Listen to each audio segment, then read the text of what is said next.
Subin.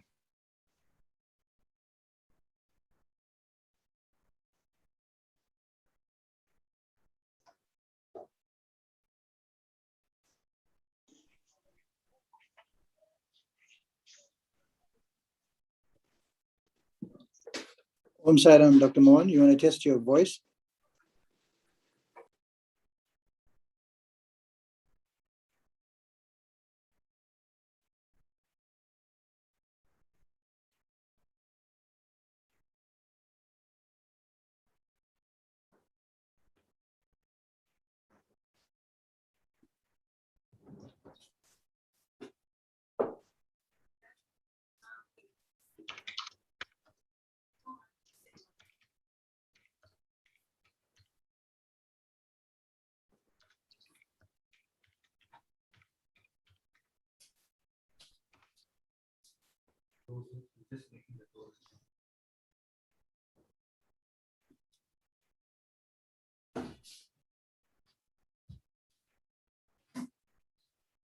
Sairam, Nimesh.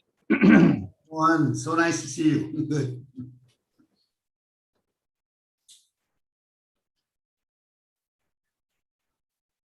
You got the Kashmir report, you saw it? Let me increase the volume. Yeah. Did you see the Kashmir report? Kashmir, is it? No, no. No, I meant on your I'll read. yeah. Sairam. Sairam, Sairam, Nimish bhai. Sairam, Naganan, Sairam. Did Naganan have a chance to see the Kashmir report? Sairam No, brothers, this is Subin. On your national council, it's on your mail. Okay. I'll send it again. We'll see Today, it is now. it? Was it sent today? No, I think 2-3 days back. Maybe, I don't know, I must check again and send it to you again, you guys. Just send it on top of our Just see, mail. because sometimes what happens, if it's sent to a large number of people, I know, it gets missed out in a few times. spam or junk or something. I I'll haven't seen. resend it again. Yes, please. We had a nice two things. The next step is Ladakh, Leh. But Dr. Mohan, you have a great need for a diabetes camp in Srinagar. We'll do that. We'll do it definitely. I've never been to Srinagar, so should go. Yeah, I think we should plan that. Yeah. But we are working with the help of Charu Sinha, who's the IG CRPF Jammu Kashmir, who's a great Baba devotee. Oh, fantastic. So Charu is taking the lead and helping us there. Very Plus, good. we already have a base in Srinagar with a trust which students had come to Puttaparthi a few years ago. So we're getting a nice base there. Very nice. You can see the participants. Okay, then you can knock off. But I can't knock off anyway. No, nothing.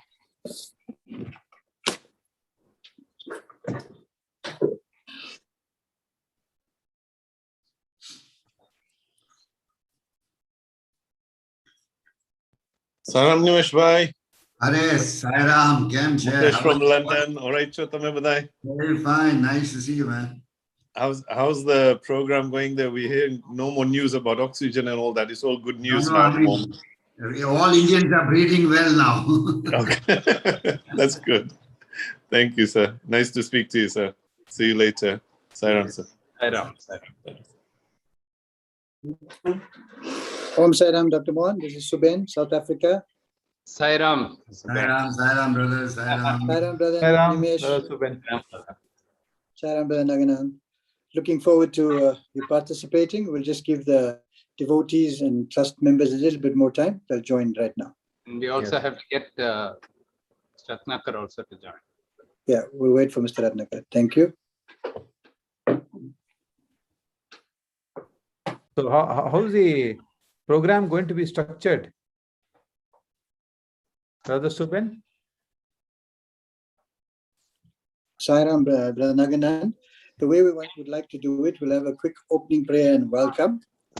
Then we want to give each of the panelists a 5-minute opening remarks. We've got some themes that we'd like each of you to cover in the opening remarks slot. Then we've got multiple countries coming on board. We will start with Mauritius with 4 questions. Then we've got Kenya, we've got Ghana, and then we've got a South African slot. Okay.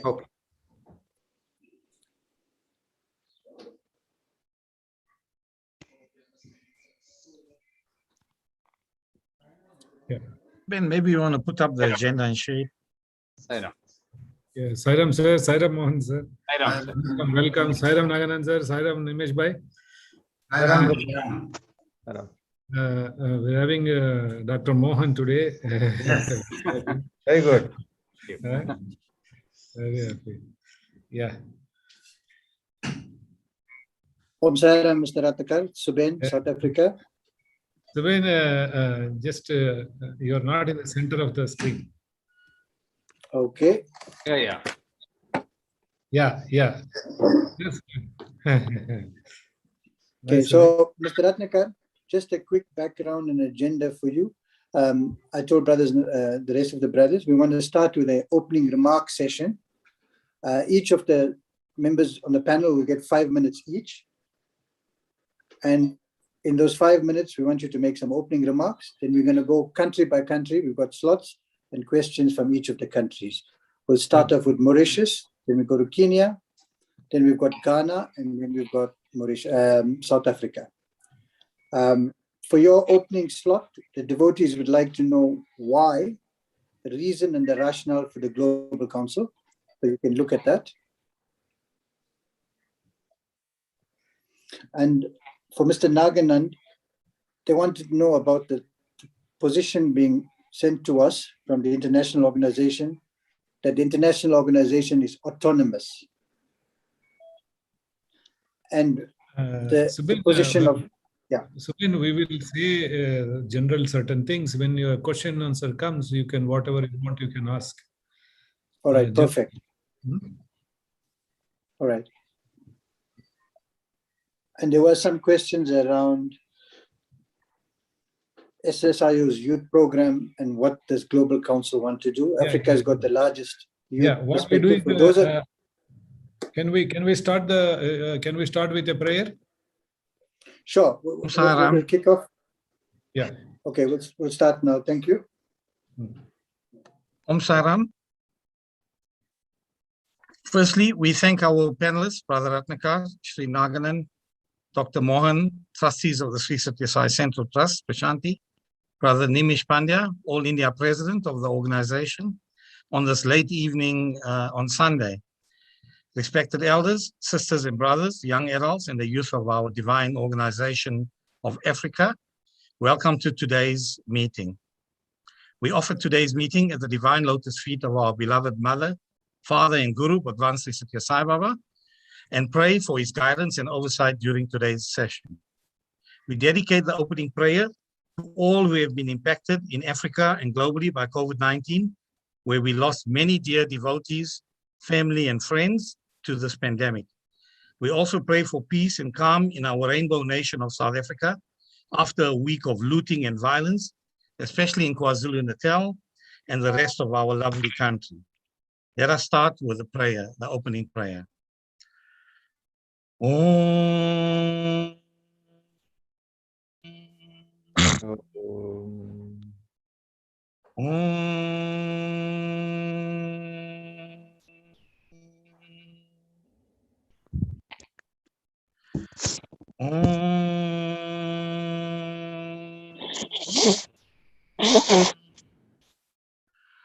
Om Bhurbhuva Swaha Tat Savitur Varenyam Bhargo Devasya Dhimahi Dhyo Yo Na Prachodayat. Om Bhurbhuva Swaha Tat Savitur Varenyam Bhargo Devasya Dhimahi Dhyo Yo Na Prachodayat. Om Bhurbhuva Swaha Tat Savitur Varenyam Bhargo Devasya Dhimahi Dhyo Yo Na Prachodayat.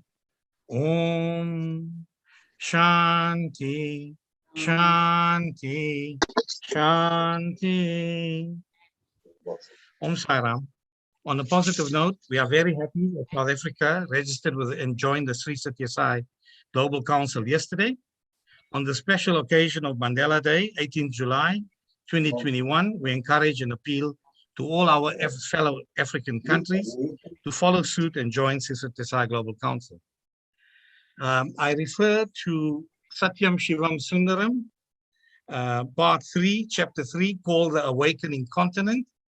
Swami left Mumbai on the 30th of June 1968 and traveled to Africa, where his divine feet blessed and touched the soil outside of India in 2 countries, Kenya and Uganda. Obviously, we understand Bhagwan's omnipresence, and we understand that the world is his mansion and the continents are just the halls therein.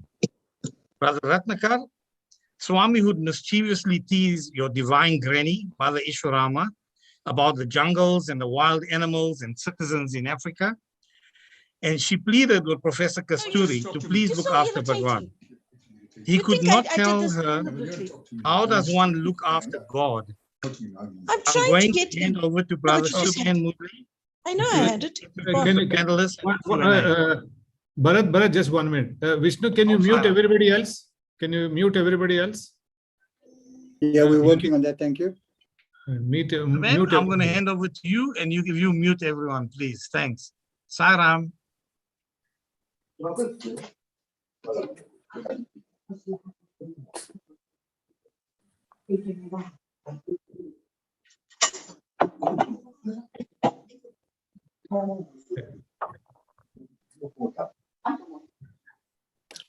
Om Sairam.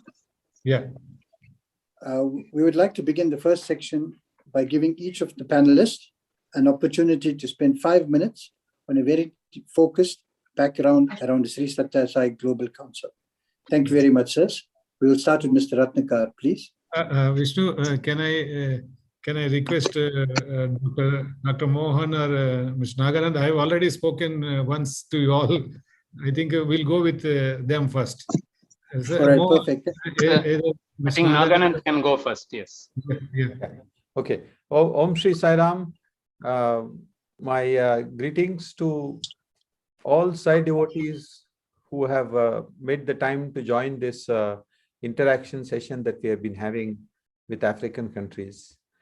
I remember some years ago, I was requested by Dr. Eddy to visit South Africa because there was some small problem relating to some school and other issues.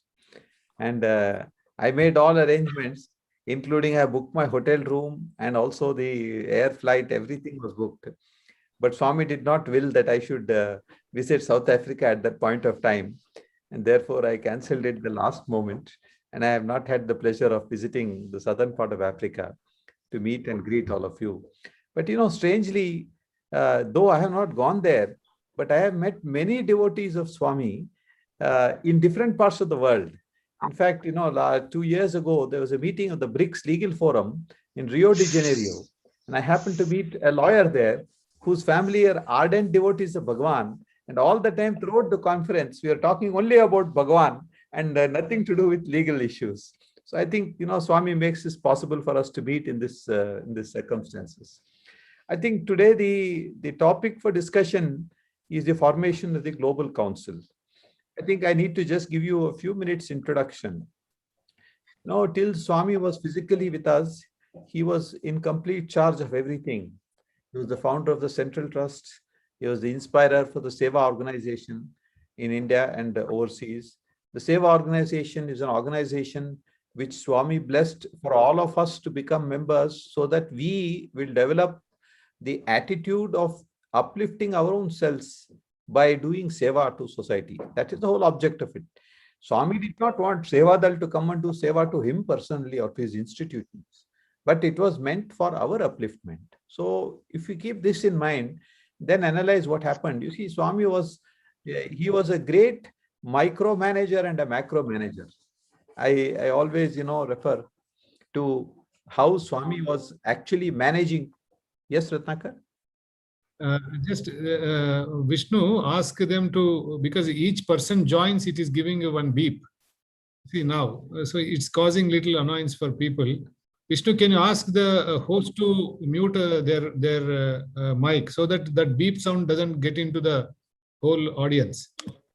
Okay. Shara, Mr. Ratnakar, we're doing that right now. Thank you. Yeah. Okay. See that it keeps beeping. Each person That's joins. Right. Every person coming or leaving, you know, it's the signal is coming in. Yeah. That's what it's annoying people. That's what is coming on the chat box. They're not able to concentrate on what you're talking. How do I disable the? They're asking. Okay. Okay. The ping pong is continuing. Just. Okay. Are you, Vishnu, are you able to sort this out? Jairam sir, we're working on it. We'll sort it out now. Thank you. Okay. So Okay. I'll continue, and Yeah. hopefully it should get resolved. So I was mentioning that the Sai organization was actually blessed by Bhagwan for our upliftment. So what is it that as Seva Dal or as members of Sai organization that we should expect? And what we should do? Who should be the leaders? All these were matters which Bhagwan decided in his capacity, in his individual capacity as Bhagwan, and also in his capacity as the sole trustee of the central trust. Now all appointments were made by Bhagwan and everything was blessed by Bhagwan only. But after Mahasamadhi, these three organizations, we started feeling that we should all come together and sit down at one common table where all institutions are going to be equal in every way. It's not that the central trust wants to do something, boss over someone or anything like that. That was far from the intention at all. Therefore, after a great deal of deliberation, it was decided that let us form a global council. This global council is going to have, it's a representative body with every country head in the Sai International Organization. The international organization remains intact. The leaders of the international organization are members of the global council. And the global council will have the international organization chairman, it will have the national president of All India Sai organization, and it will have only 3 members from the central trusts. That is the structure that was envisaged so far as the global council is concerned. So you can imagine every country in the world is going to be on that global council. All members of the Prashanti Council are also members of the global council.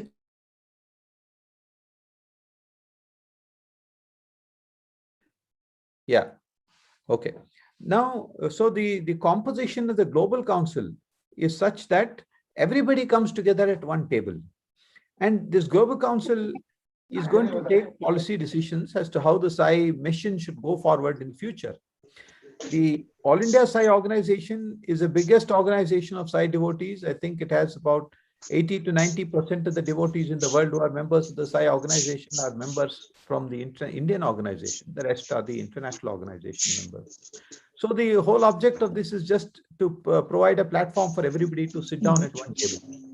Now, there are some misconceptions that have come up, which I think in the course of the question answer session we'll be able to answer. But I just want to tell you all that there is no question of anyone trying to control anyone. See, all member countries who are members of the international organization, nobody is telling them to leave the international organization. You are going to join the global council, which is a larger body. That is all that is going to happen. And at the apex level, there are some small changes that have to be made so that this new body will work efficiently. And that is the whole object of it. And just imagine, Swami always said, Vasudhaiva Kutumbakam, the whole world is like one family. Now, the brothers and sisters in South Africa, what programs you are doing, you don't have an opportunity to come and talk to central trusts, nor does the central trust have an opportunity to interact with you. But this global council which is formed is going to give us a forum where everybody is going to be in it, and the international organizations remaining. None of the office bearers of the international organization are proposed to be changed, or no changes are to be made. There are some very minor things that have been worked out. So I think we all feel, and the international organization initially joined, but for whatever reason, they now feel that they should not join. But the Indian organization is joined wholeheartedly. It didn't take even a few hours for Brother Nimesh Pandya as the chairman, the president of the All India Seva organization to join. So I think that is the object of this whole exercise. It's an exercise to unify, to provide a kind of a forum where everybody is going to meet together and to take the glory of Swami to the whole world. That's the whole object of this organization. There's no other agenda. Thank you.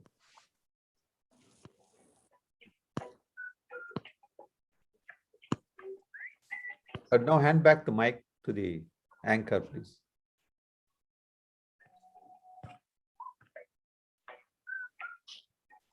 So Ben, You want me to go? Sairam, sir.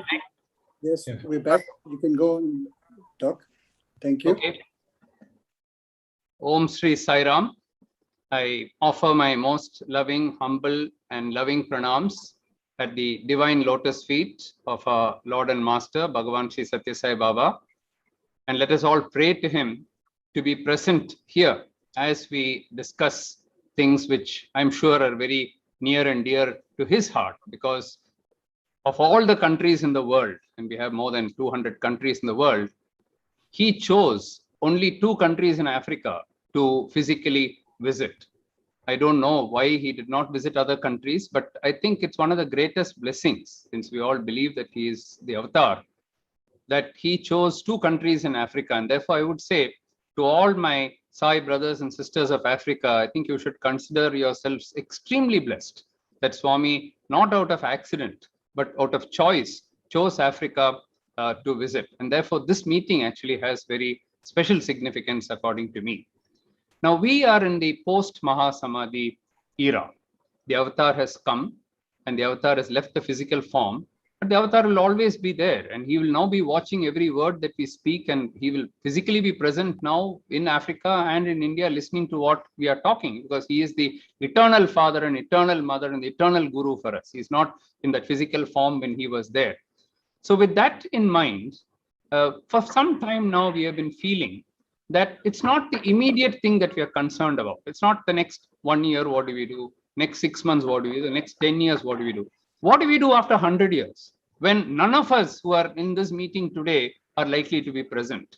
How does the Sai organization continue its mission? Now, you must all accept one thing, and I'm sure about that there is no doubt at all. There's an echo coming. Somebody is unmute. So that Swami was born in Parthi, he lived in Parthi, he gave all his discourses from Parthi. An echo coming. If everybody mutes, it becomes easy. Huh? What? What? Sairam, can you ask everyone to mute, please? Read about South Africa. Glenn. Vishnu, can you ask everybody?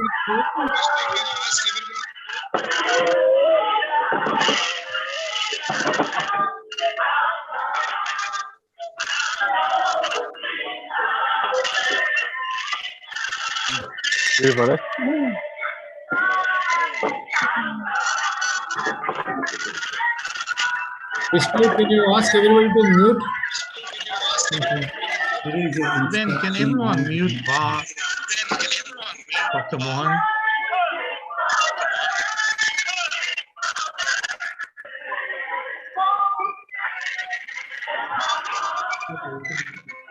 Some singing going on. That's what it's taking. Some TV or something. Turn off. So let me continue. So what we were trying to plan is that how do we, so I was saying Swami was born in Parthi, he lived in Parthi, he gave all his discourses in Parthi, he made Prashanti Nilayam his office and his official home, although his home is there all over the world. Now, how do we continue to keep up that legacy, not for the next 5, 10, 20 or 50 years, but long after that, even 100 years from now, 500 years from now, Parthi should remain the spiritual capital of the world. I'm sure that all of you are devotees of Bhagavan Sathya Sai Baba will agree that that will be our ultimate dream and vision. Now for that, if you just think about it rationally, you cannot have 1, 2 or 3 arms of an organization, each doing what it wants, with no kind of a place where we all come together. Now that place where we all come together, number 1 is Prashanti Nilayam, and number 2 is the Global Council.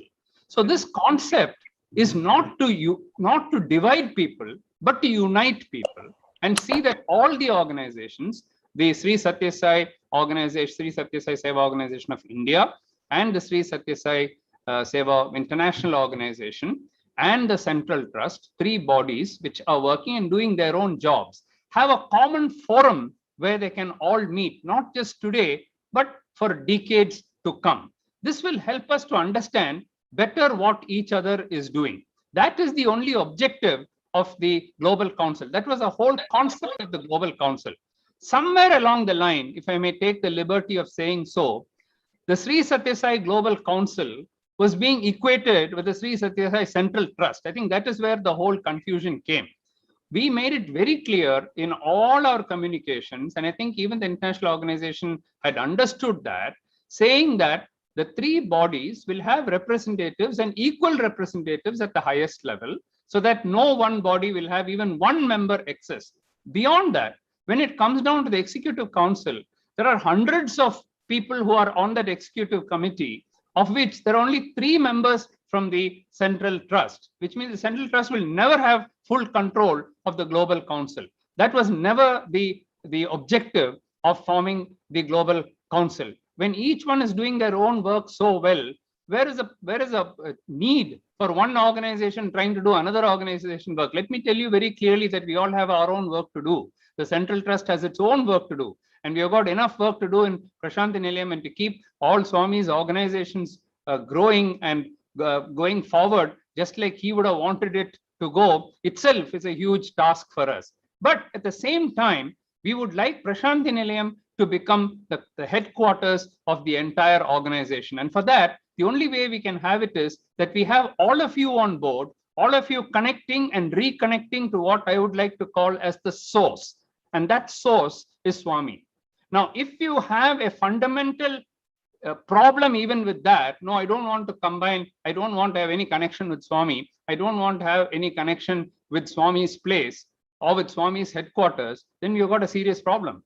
Because then what kind of devotees are we, where we don't even want to connect to the very Bhagavan, where he is there and for the rest of our lives. And I think that is the entire concept behind this Global Council. I think Brother Naganand had explained it very well, that when constituting this, a lot of care was taken to see that one person does not tread on another person's toes.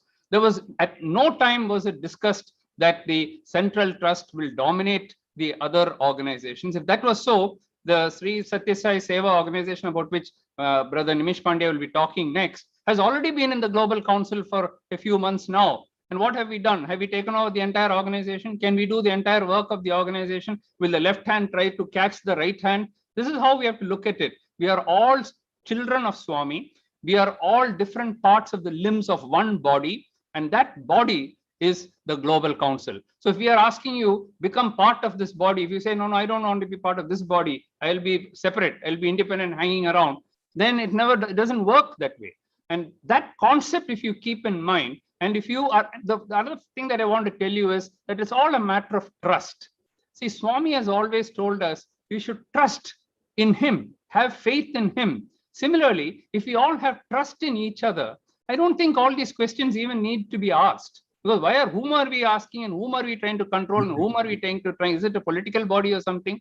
There is no such thing at all. It's only love for Swami which has brought all of us together. Swami is the only thing we have in common. Do we have any other agenda? We have no other agenda in our lives. All of us as Sai devotees have only one thing, and that is to follow Swami's path and to do something which will make Swami happy. So from that sense, as a member of the Sri Sathya Sai Central Trust, I would appeal to all of you to join the Global Council, because we are not telling you leave the international organization, leave South Africa unit or leave Mauritius unit. I've had the pleasure of being hosted by many of you. I've been to Mauritius, I've been to South Africa, I've been to Kenya, and of course I've been to all the Middle East countries, and to all of these side centers I have been there, and we have all experienced so much of love together. We didn't come there as a Central Trust member to impose something on you. So let us all work together, and this is what I firmly believe will make Swami happy. We'll keep other questions to the end. You might have different doubts or questions which naturally would have come to you, and we are here to answer everything. But what we'd like to assure you is that we are coming to you in the true spirit of universal brotherhood and the fatherhood of God. Thank you. Om Jai Sai. Om Sairam. Thank you, Dr. Mohan. I think that was a beautiful introduction to the Global Council concept. I would just ask you and beg you to very quickly, whilst we spoke about Swami putting his feet on Africa and blessing our continent, I'd like you to quickly elaborate on a little experience of the love that Swami showed you when you spoke at the Cure Pipe Center in the town of, in the island of Mauritius. Swami's love is still with all our African brothers and sisters. Please just elaborate on that for a few That's minutes. just one of the many, many incidents, and I don't know whether we should get into that, but I had finished my speech at the Cure Pipe Center, and I was just coming down and I was wearing the same ring which Swami had blessed and given me. And somebody said, "Can we see that ring?" And I said, "Yes, you can see that ring." And by the time they came to, all the devotees came near me, that ring got filled with vibhuti. And it happened almost instantaneously. It wasn't there a minute ago, and it started getting filled up with vibhuti. And then, of course, I said, "That's his blessing to you, not to me," because I have spoken in many places. It didn't happen. It happened in Mauritius. So again, showing that Swami, if I had spoken in many other countries, at least 20, 30 countries I've spoken, it didn't happen. It happened in Mauritius. So I was telling people of Mauritius that Swami has got something very special for you. Otherwise, why should it happen here? Thank you. Om Sairam. Thank you, Dr. Mohan. I would like to invite Brother Nimish Pandya to come on and purely share. In Africa, we have the same perspective. Multiple cultures, multiple languages. We all are connected by a single string of love for our beloved Master. How did the Indian organization move so quickly to join the Global Council? How you manage the different kind of views, etc. We'd really love to hear your thoughts, Brother Nimish Pandya. Thank you. Om Shri Sai Ram. I offer my humble salutations at the divine lotus feet of Bhagwan. I know and I'm convinced that he's sitting right now and listening to us. I welcome him to this meeting and pray at his lotus feet to guide all of us and give us that vision to be his true instruments and fulfill his will. I think in India, we were very clear that the will of Bhagwan is of unity. The will of Bhagwan is that the whole world, all humankind, all over the world, irrespective of color, caste, creed, religion, country, must converge in Prashant Nilayam, because Bhagwan chose Prashant Nilayam as the place where he would light the lamp of love.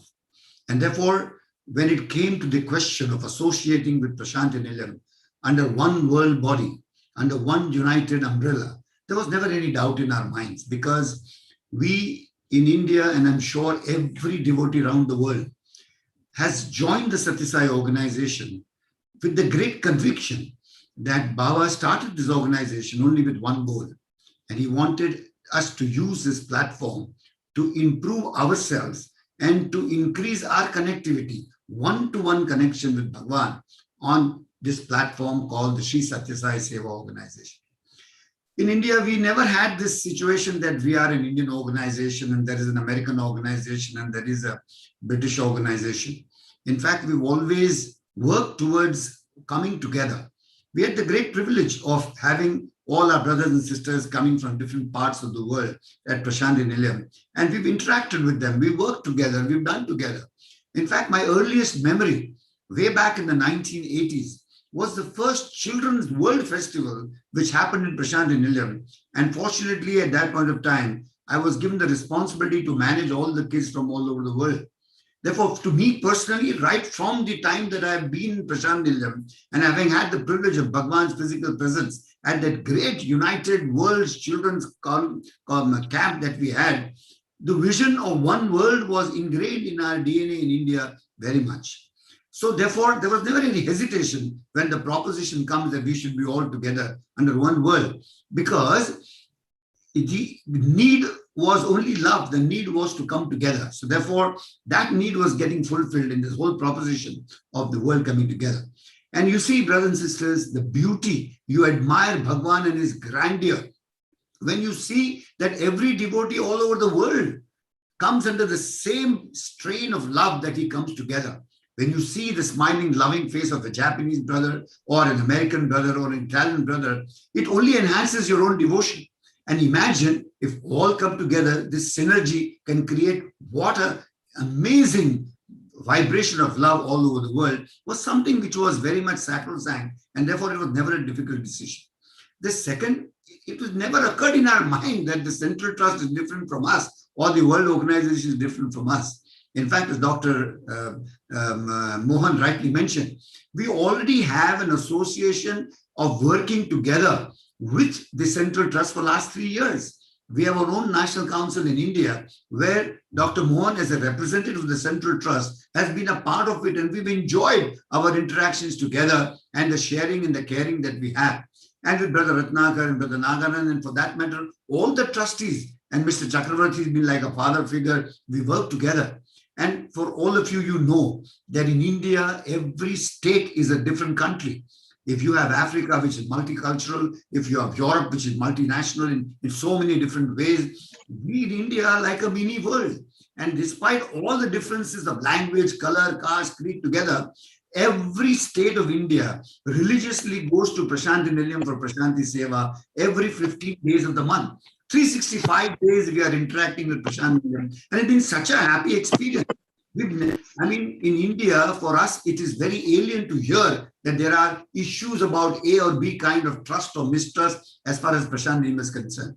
Having said so, in India, we believe that the greatest source of power and energy for the world of Satya Sai's message to go to every human being, it has to be Prashanti Nilayam. It can't be anything else.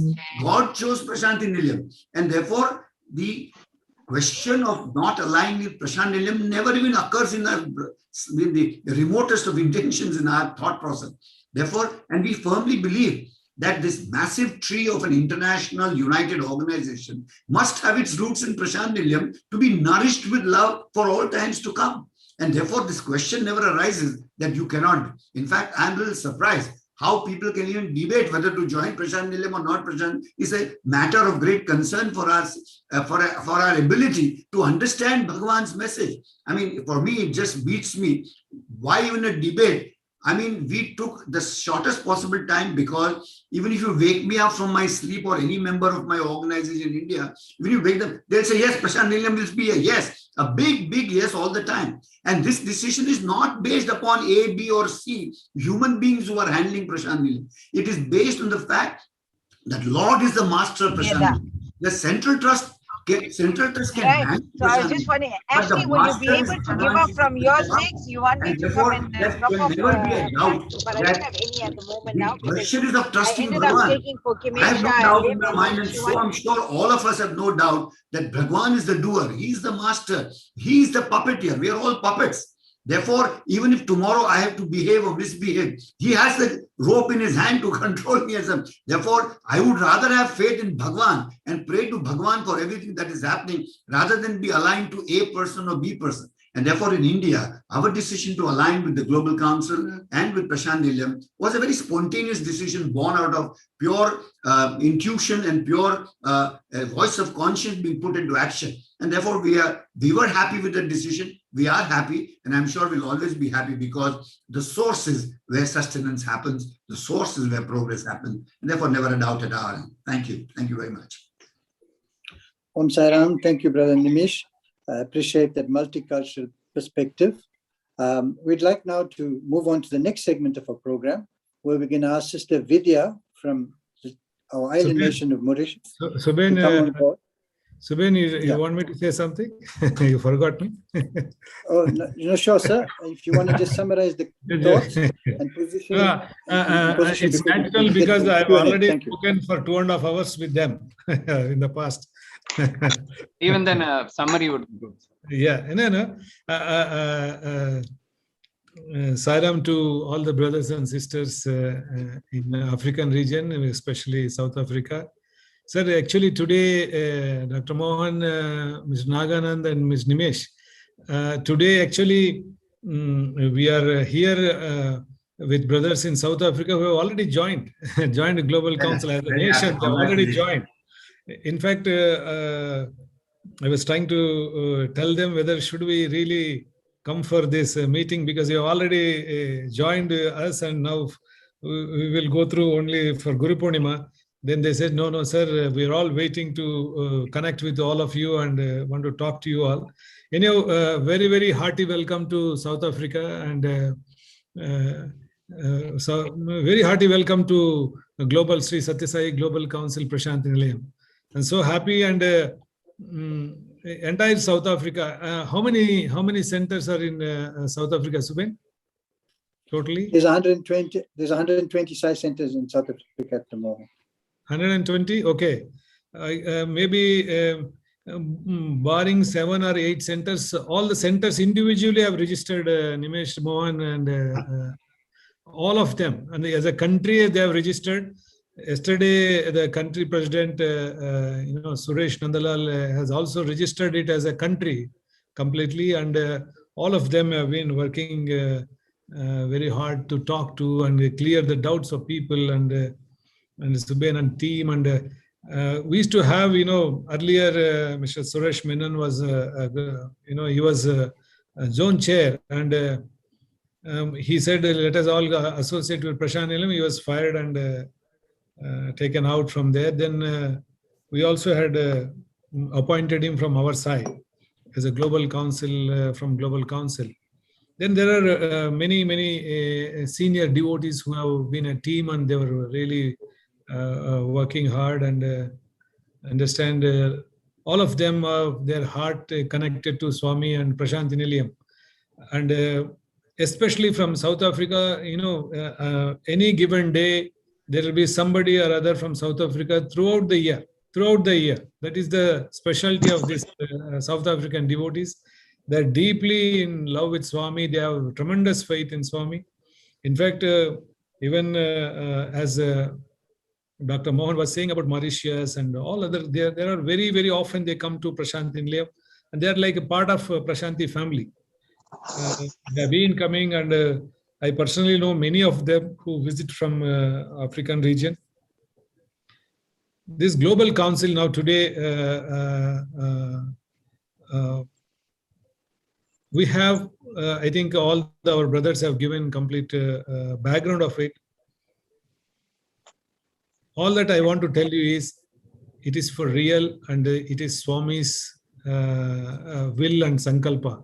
It is only by his divine ordinance that it is happening. And I must tell you that nearly 80% of Sai devotees world over are overwhelmingly have come forward to be part of Sri Sathya Sai Global Council. So I keep repeating, yesterday also I was saying, this is the divine command everybody should follow. Where is Swami now? If we have to see Swami, we have to see Swami in devotees. The Swami has taken the form of entire humanity, entire universe. So we can see Swami only in our devotees. So what is the command today? If we have to receive command of Swami, it is through devotees. Devotees are the very form of Swami we have to see in each other. So today 80% of Sai devotees have come forward to give this, to join Global Council. That means that is the divine command.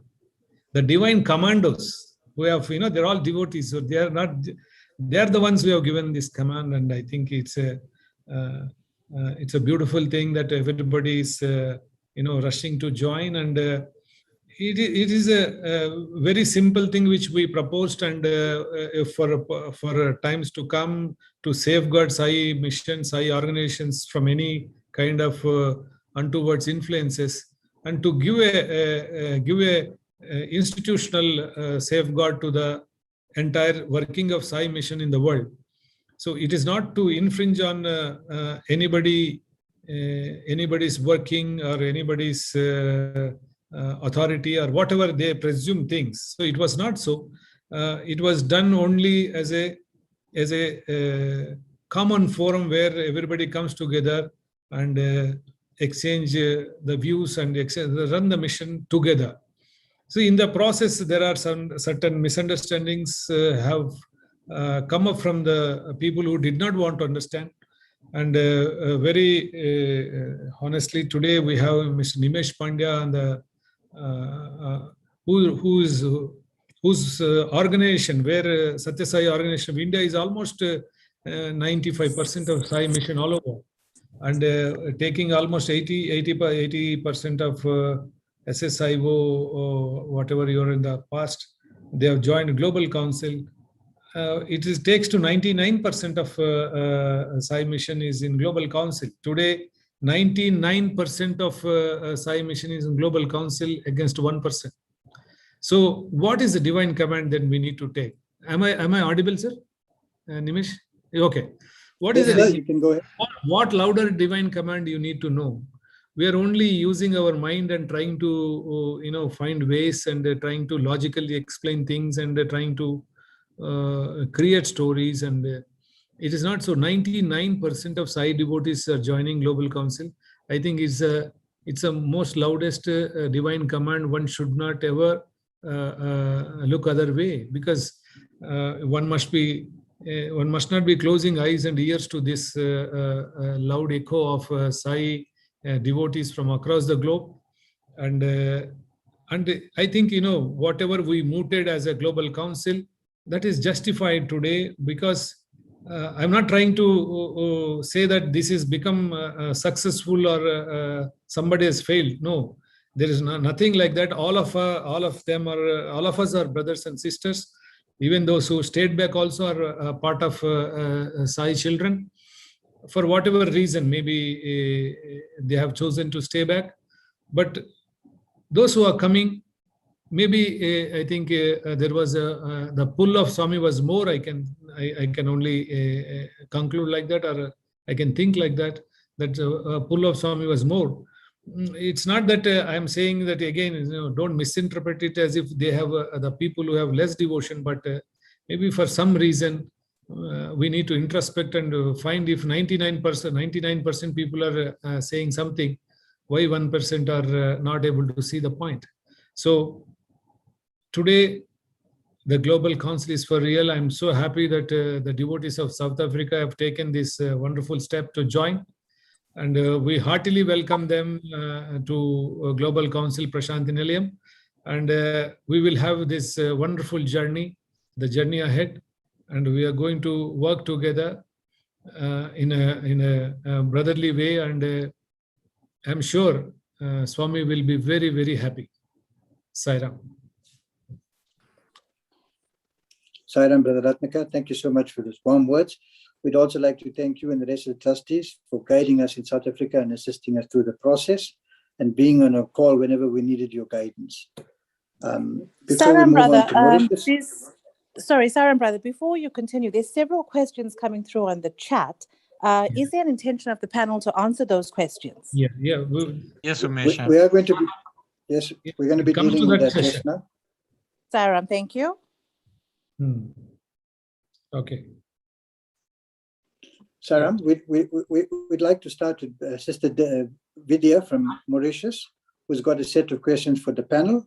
I'd like her to go with the first two questions, then we'll hand it over to the panel, and thereafter we can pick the next two questions. Sister Vidya, over to you.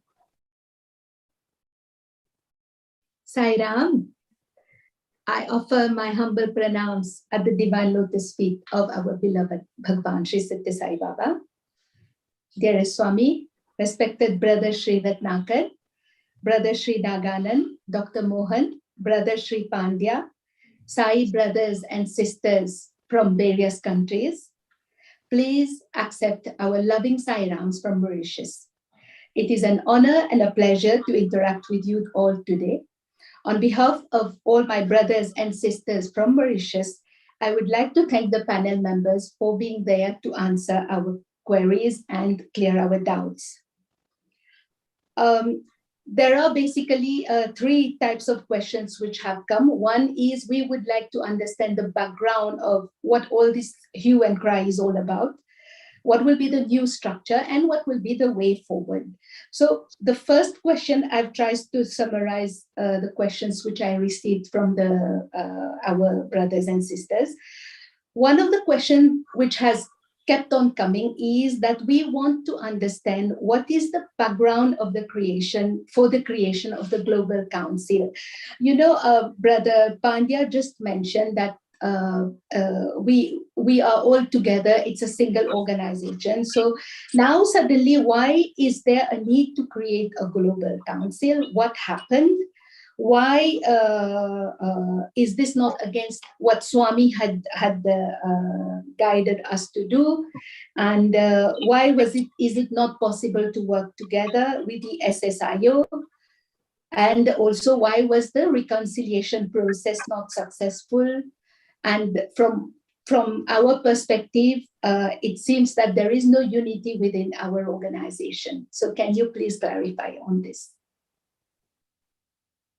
Yeah. Mr. Naganan, sir? Yeah. Yes. May I take this question? I think, in my initial remarks, which I made at the beginning of this session, I pointed out that, when Swami's physical presence was there, he was guiding all institutions, all organization members, including trust members, everybody was being guided by Bhagavan. 10 years have gone by after that. In the last couple of years before Mahasamadhi, Swami himself started consolidating many of the institutions set up by him, and they were all brought under the ambit of the Central Trust. Now, with this 10 years having gone by, the trustees of the Central Trust felt that we do not want to disband anybody. We want to include everybody. Therefore, we thought of setting up a global council with representatives from all the institutions that are doing Swami's work and part of Swami's mission. The Central Trust has got only 3 members in it. The entire Sathya Sai International Organization, key office bearers are members of it.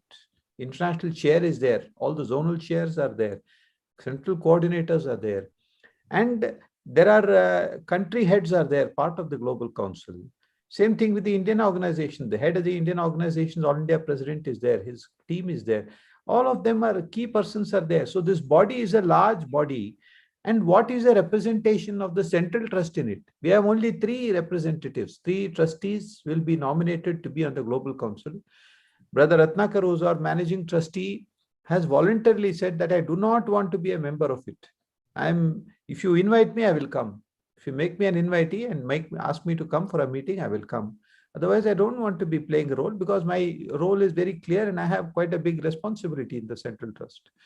Now, the All India organization was very happy with this because, see, what we have done is, it's like, a family. We are all one family. Each of us are doing work in our respective, spheres. Now, if you provide a forum, then everybody comes together and sits at the same table. And in that table, nobody is going to call the shots. It is you. The Global Council is comprising majority of international participants in it. There are 2 executive committees. Neither in the executive committee does the Central Trust have a control, nor do we have any veto right. Everything is democratically to be decided. I'm at a loss to understand why the international organization is making, such a big hue and cry about an issue which doesn't exist. They're creating Frankenstein's ghost or, which doesn't exist. There is no such thing. So the object of this exercise is to unify everybody, put everybody as brothers and sisters sit at one table and we take a decision in the larger interest and the glory of Swami. That is all the intention. There's no other intention.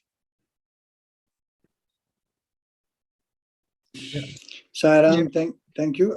Mr. Naganan, do you want, sorry, Brother Ratnakar, do you want to top on any of those points?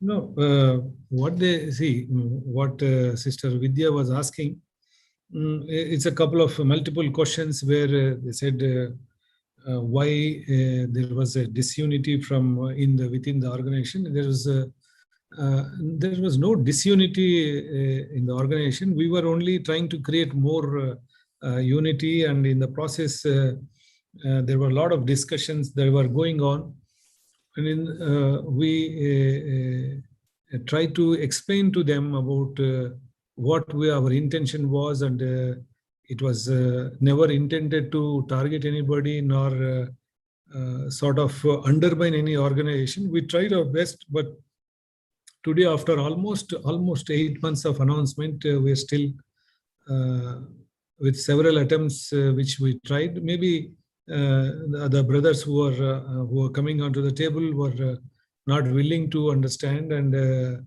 we tried our best to convince them and say that Sathya Sai Central Trust has no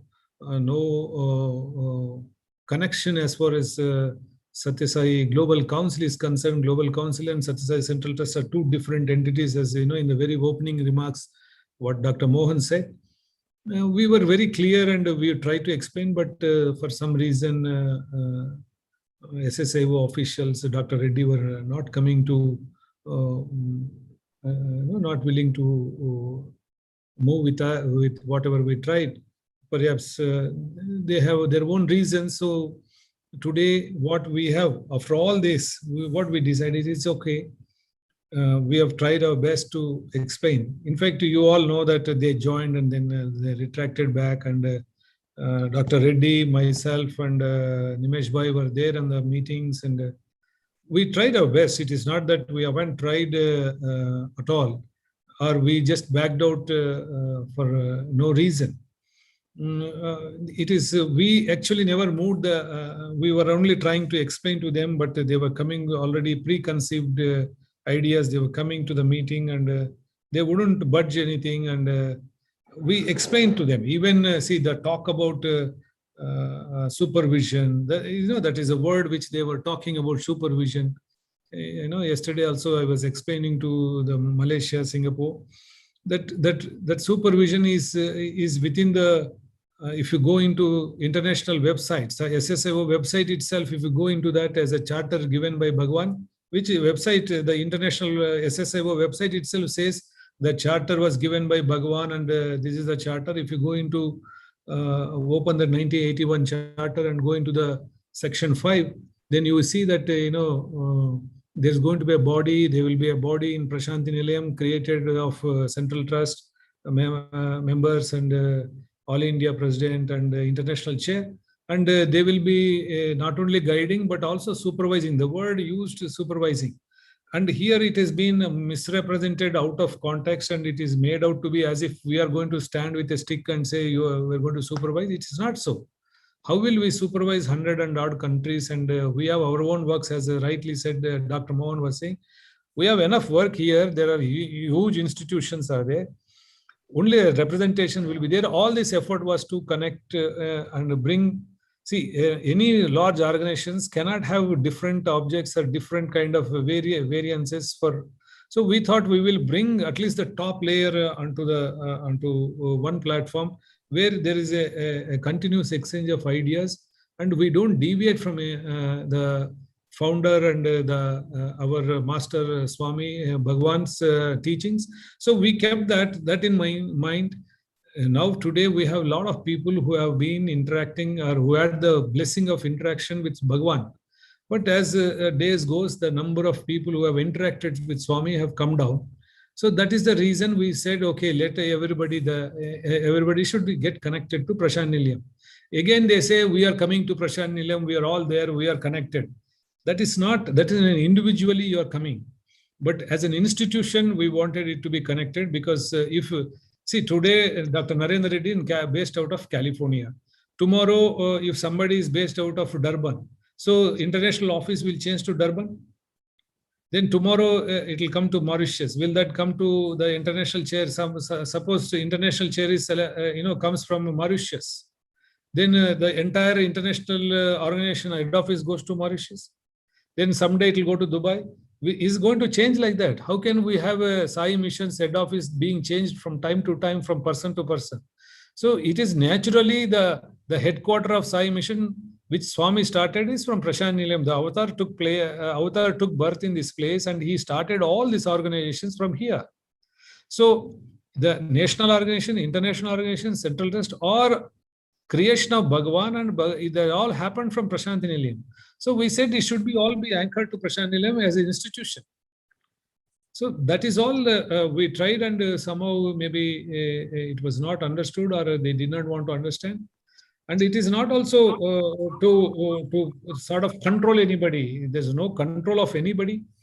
There cannot be. If you see the document, if anybody has read all the documents what we have given, there was absolutely no control of from Central Trust, or in fact, who will be controlling in Global Council is very clear. It is a Sathya Sai organization in India will control its operations. Sathya Sai International Organization will control their own operations.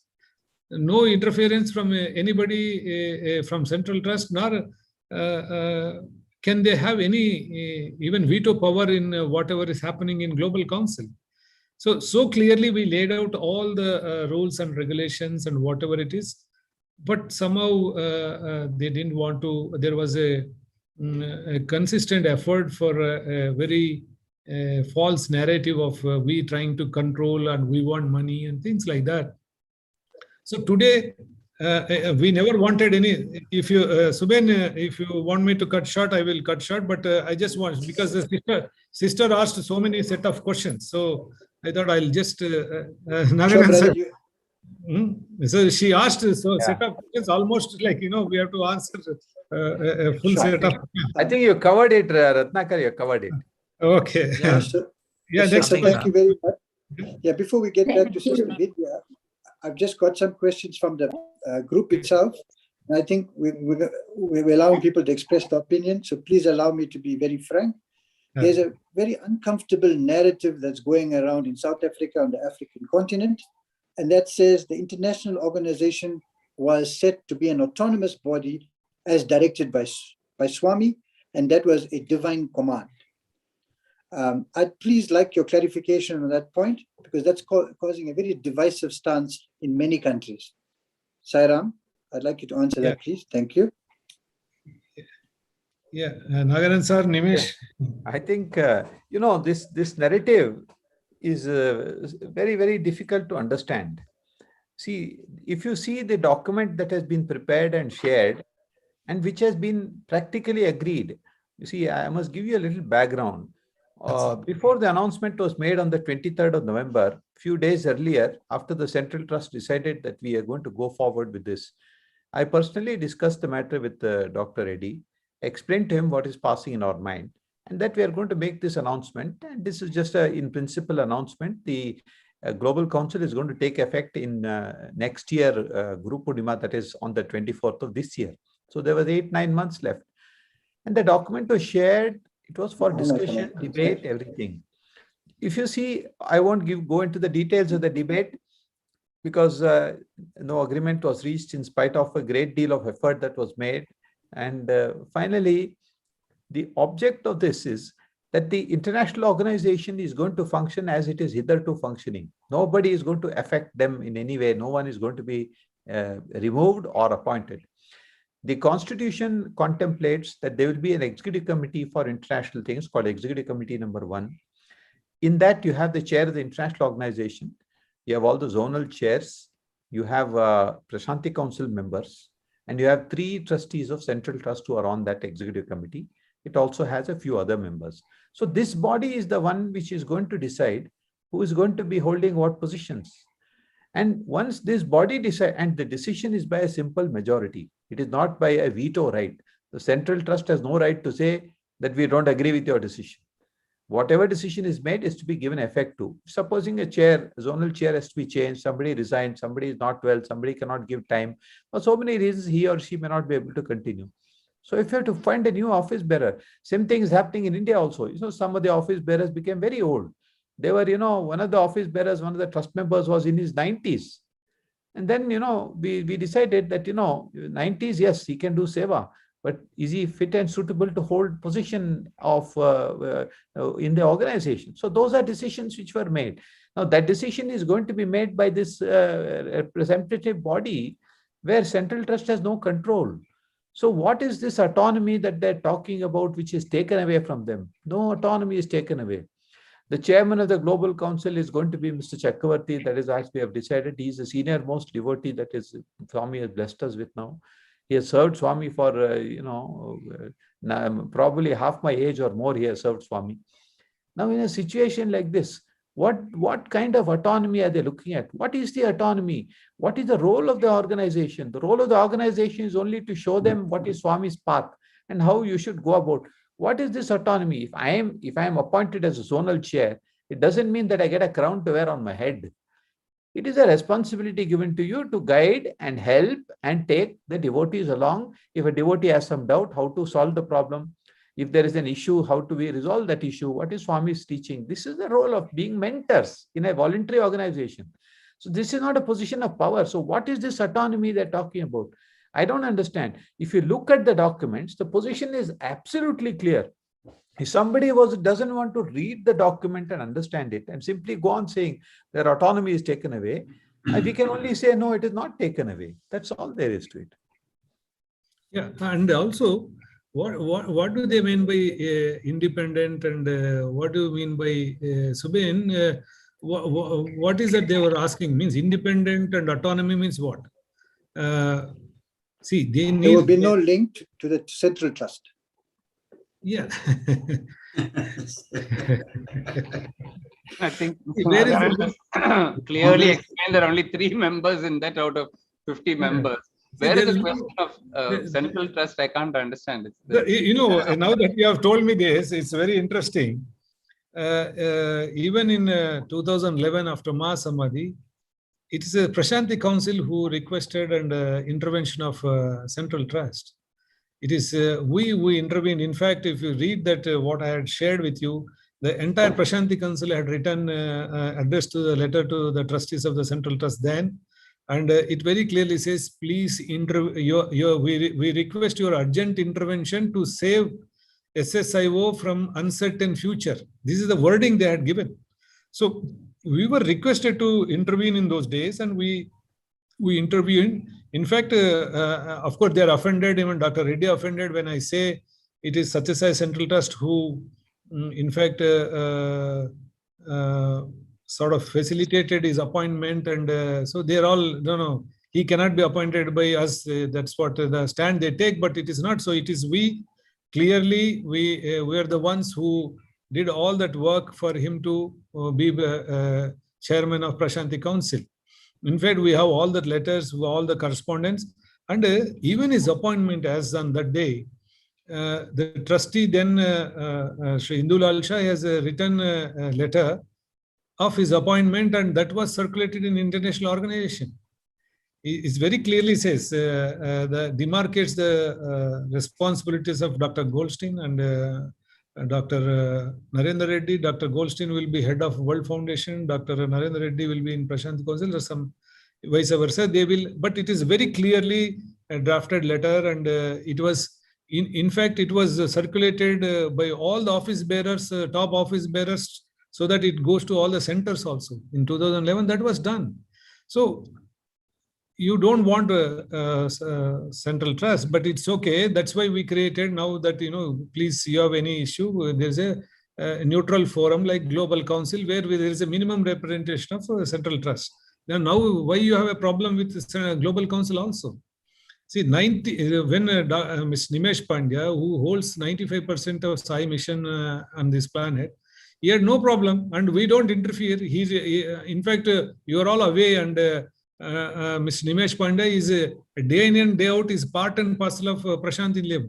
Every given day, there are nearly 1,500 Sevadal are working here from the states where Brother Nimesh Pandya heads. The entire country, in a roster, they come. What is the interference we have or any central trust from central trust? It's just any time any issue is there, we very cordially we discuss, and even sometimes even Dr. Mohan is on their council, national council from central side. So there is no problem at all. Absolutely, we all exist in a very good, cordial, brotherly relationship.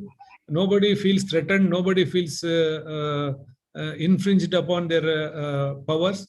Absolutely no. We in fact support each other. So I don't know why this thing keep coming, but anyhow, the independence or independence is never, see, nobody is independent that way. Even Central Trust is not independent that way. See, there is a body, not, we all work in a society, we will work in, and the devotee forums are there, the large number of devotees are there, and we work for that cause. So it is never, nobody is independent that way. Okay? Can I just add?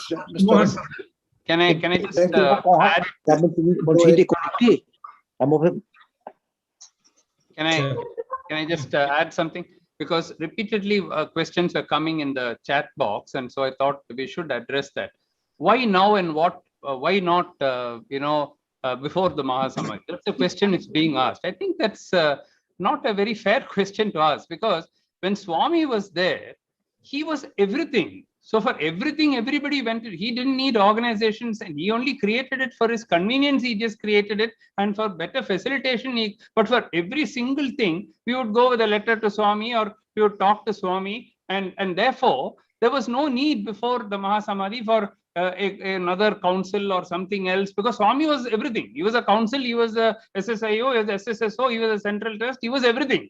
But after that, when you have 2-3 different organizations working, is it wrong to expect that there should be one place where we all come together once a year, twice a year, to exchange views? We would like to hear what is going on in South Africa, what's going on in US, what's going on in Canada, what's going on in Mauritius, what is going on. Now, we may get some report from somewhere, from the, we're not saying they don't send us a report, but that's not like the same as you coming and telling us there. Similarly, you would like also to know what is going on in India from Nimish Bhai and from the SSSO. And also you would like to know what is the Central Trust doing? How are the institutions started by Swami? How is the university going on? How is the hospital going on? How do you do that?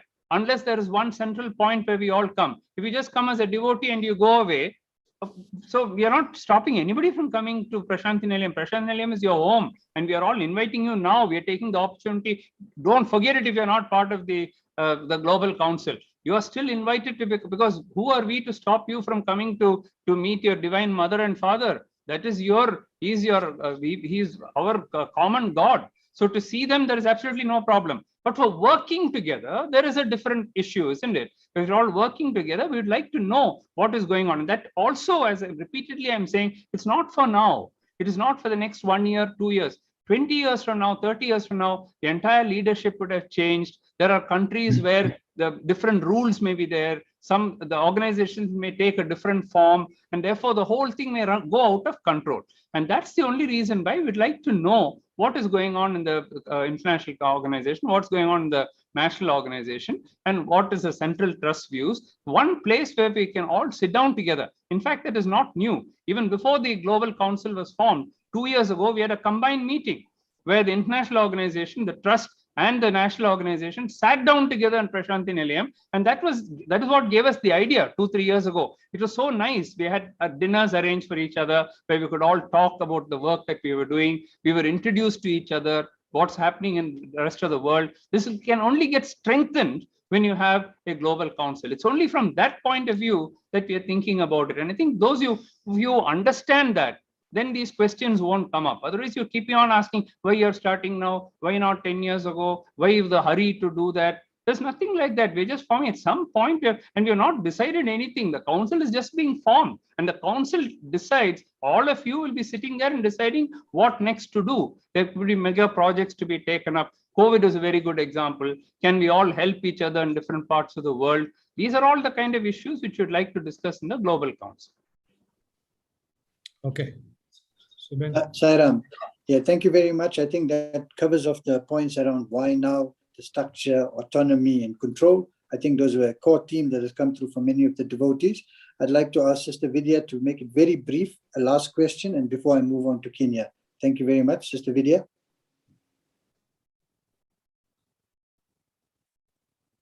Sairam, thank you very much. So I think a lot of our questions have been answered. But I have a few questions on how it's going to be in the future. What if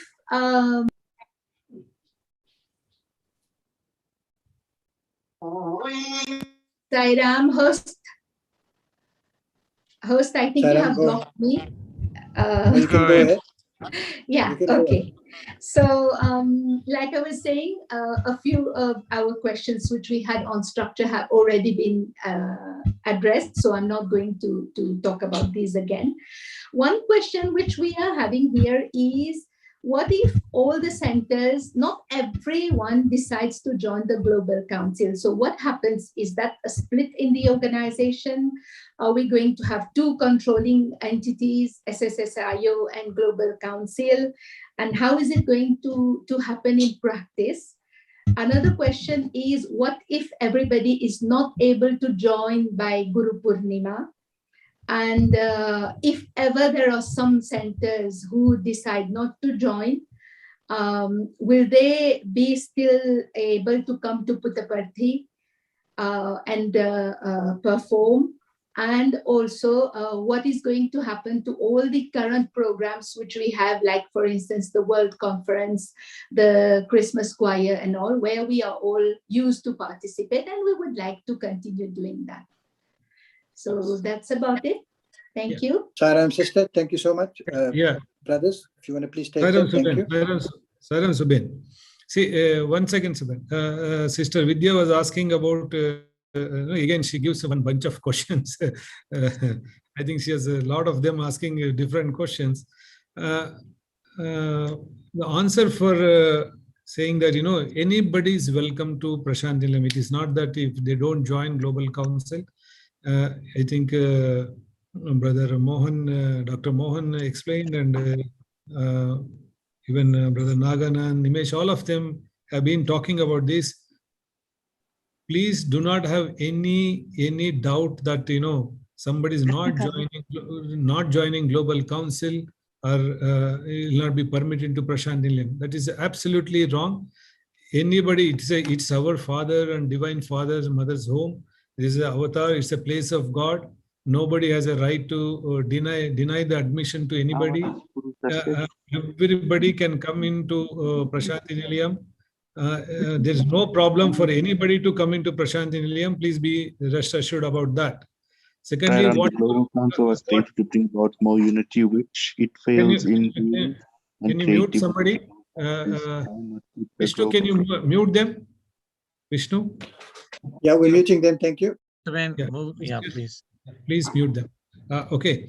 So, and all the programs also, as you said, Christmas choir will happen, the World Conference will happen, everything will happen. There is no program will be stopped for that, and all of you are part of it. When you are all part of it, where is the question of not having these programs? Now, South Africa, for sake of unity, you all have joined together. Now, you all come for Christmas. How will we not celebrate Christmas? If you all join today, so many countries, so many brothers and sisters, I was been telling you how many people have joined from various countries, almost every country they have joined. So what happens? They all will be joining for a World Conference. Definitely, there's no problem at all. And all the programs will happen. And some of you who have not joined, perhaps if there is somebody joined, I request all the brothers and sisters in Global Council, if somebody did not join and stayed back in SSAO, please invite them for any bhajan or any function. Don't treat them anything. They are different. They are all our dear brothers and sisters. If they don't want to be part of it, it's okay. But for any function, at the feet of Swami, we are all children. In our organization setup, it's different. But at the feet of Swami, we're all same. Please don't have any distinction or discrimination of anybody. Anybody can, even if they have not been part of it. This question often comes because in some centers, maybe 5 people want to stay with SSAO, but 85 people have joined Global Council. So by majority, they have joined Global Council. What happened to 5 of them? The 5 of them can always, go for a bhajan, go for any function. And I on the call, I'm requesting all those centers who have joined Global Council, don't discriminate kindly. They're all our brothers. They can come and participate in bhajans and take Swami's blessings and go, as we are permitting everybody into Prashant Nilayam. Every center is a small replication of Prashant Nilayam and Swami's place, Swami's abode. So everybody is welcome. Now, what happens to the programs? I have told you all programs will go on and everybody are welcome. As you asked, what happens if they will be, if they have remained as SSAO? No, they can come.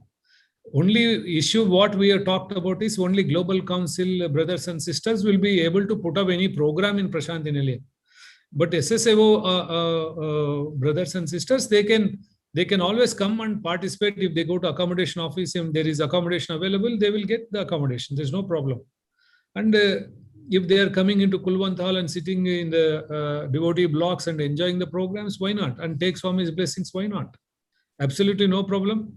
But only we have said we will not be able to accommodate them in various performing programs or speaking or any bhajans or any dramas or any of conducting. That will be conducted by the Global Council countries, because we have huge number of them and we need to now cater to more number of devotees, more number of centers, more number of countries.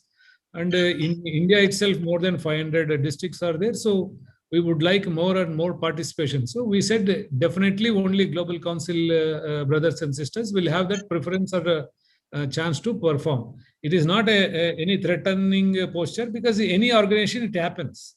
Even in Sathya Sai International Organization itself, I know in centers, in some centers, one center bhajan singer cannot go to other center unless he has been taken permission and before is agreed. He cannot go and sing. Even in your retreats, you have to register. If you have a young adult program, you will say, please register. Nobody is just allowed. So there are rules and regulations that is governing each unit, each organization.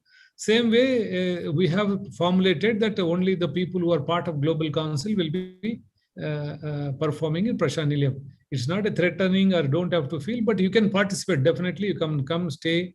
This is a beautiful place. Prashant Nilayam is very vibrant, and please do come and stay and take some blessings. I think, sister, Mauritius questions we have answered. Thank you very much. We should go to Yes, the other thank you. countries, because we have many others and we are run Yeah, out of thank time you. now. Yeah. So very quickly, I just want Brother Rabbi Bisun Ram to come on to encourage our other countries to participate in our All Africa Global Council program. Brother Rabbi Bisun Ram, I can just give you a minute, please. We're running behind schedule. Is Rabbi, Saram, Brother Rabbi. you have to come in? Okay, Saram, your Brother Rabbi is not available. I'm going to move off to Kenya. Saram, go ahead. I pronounce the lotus feet of our beloved Lord. Om Sai to brothers and sisters in the African continent and Mauritius. And special greetings to Brother Ratnakar, Brother Nimesh Pandya, Brother Naganan, and Brother Mohan. I just want to be very quick with this. I think we all need to understand, in 2008, Swami delivered a discourse where he lovingly said that the world will be one in 30 years' time. And India will be the forerunner of that. And the Indian rupee will be the strongest currency. And I wondered, how is this going to unfold, from then to now? And I see today we have a proud moment, and the announcement on Swami's birthday last year, the 23rd of November, that the Global Council is going to be formed. And that was like music to my ears, because now we can see this unfold, this vision that Swami has spoke about there. So, brothers and sisters, it is exciting to see that we have two organizations join under one umbrella, and we are able to do so much more work in our countries, in our continent. The Global Council definitely gives us an opportunity to be able to work together, be linked up with other countries all over the world, so that we could share resources and information and knowledge. I think we're looking forward to Prashanti and India, especially with the leadership under Brother Nimesh Pandya, that we will be able to share information and knowledge. And this will definitely enhance the growth of our continent in Africa. We know that our continent is starving, and we never had a plan of bringing in some form of relief to all those that are starving. And this, for me, is an opportunity for us to do more with the Global Council platform, to be able to link up with other countries, bring in food, bring in medicines to people in this continent. I think we need to look more beyond than what we are talking about, is about how we can help one another and grow to become a much more powerful organization. We must thank Brother Ratnakar that we have recognition in the United Nations.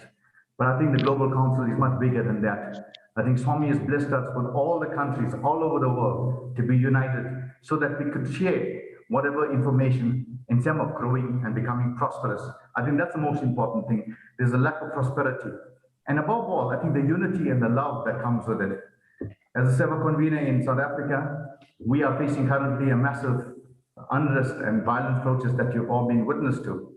And today, as a build up to Guru Purnima, it is so good to see that we had our country rally to bring relief to those that have been starving. And this was fantastically something that only Bhagwan can do.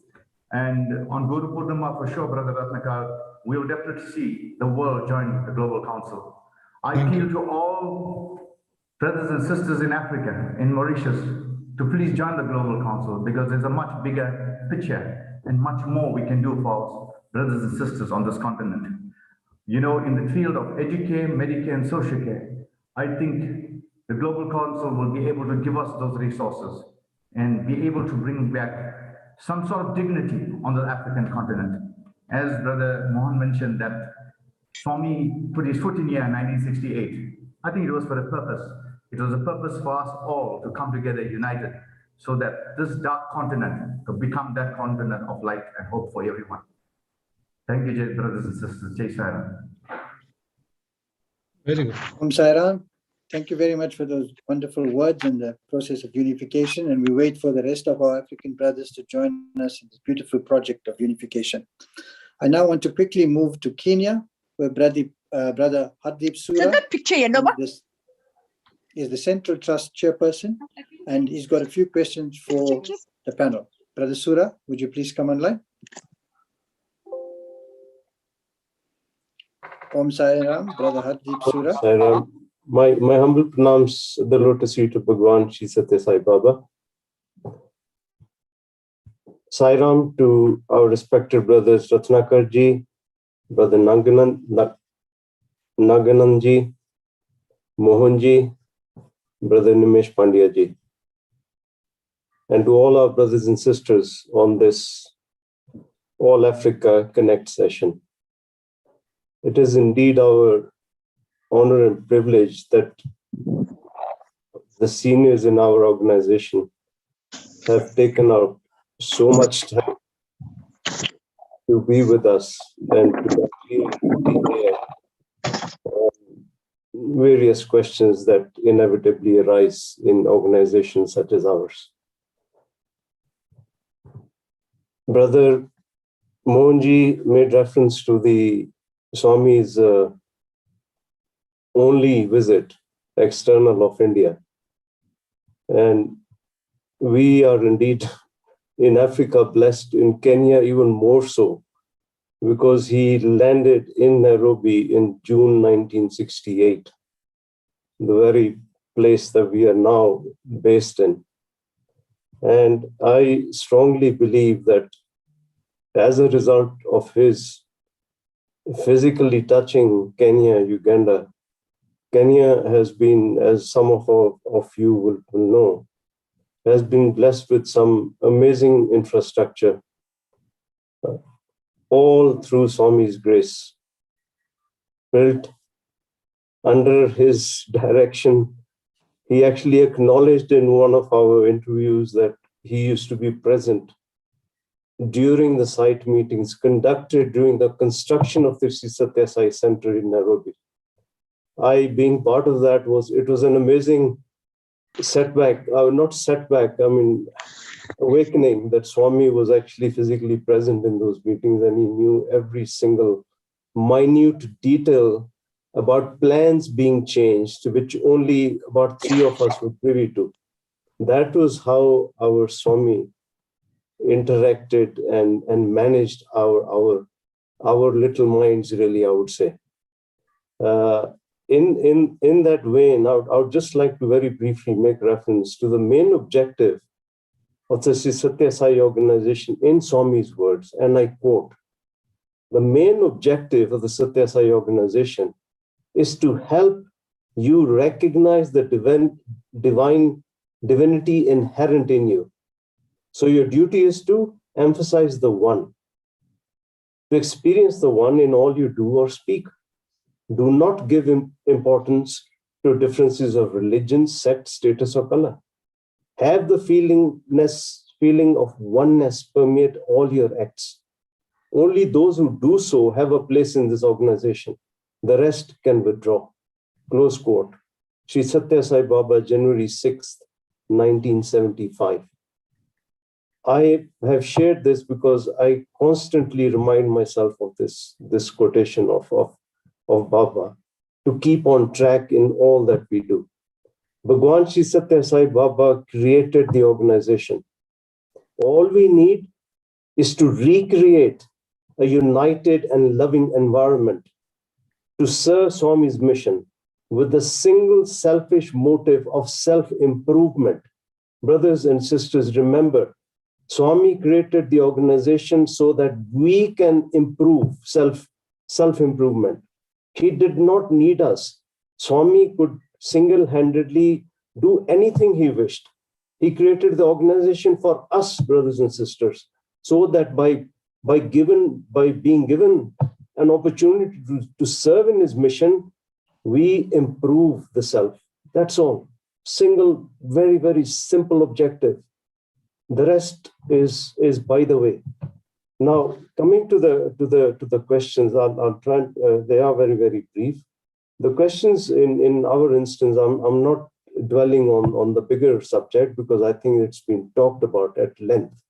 And I'm sure further in this call, we are still going to revisit the SSIO, SSGC motive, reasons, pros and cons. So I will just focus my questions related to countries and centers that shall become part of the Global Council. The first question is related to the Global Council proposed structure, in particular at country level. How does the Global Council envisage implementing this structure for the growth and unity of Sai activities and devotees respectively? Will the SSGC give some thought to the flexibility of proposed national councils, given that a structure that is appropriate for, say, a 50-center country is completely unworkable for a 2-center country, such as Kenya at the moment? That's my first question.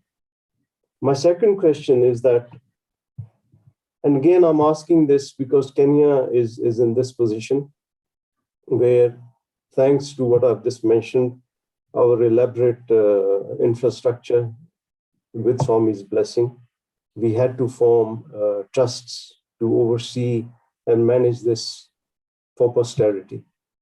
So my second question relates to, will existing private trusts in respective countries established solely for promoting Sai activity retain their independence in terms of trustee appointment, decision-making, financial independence?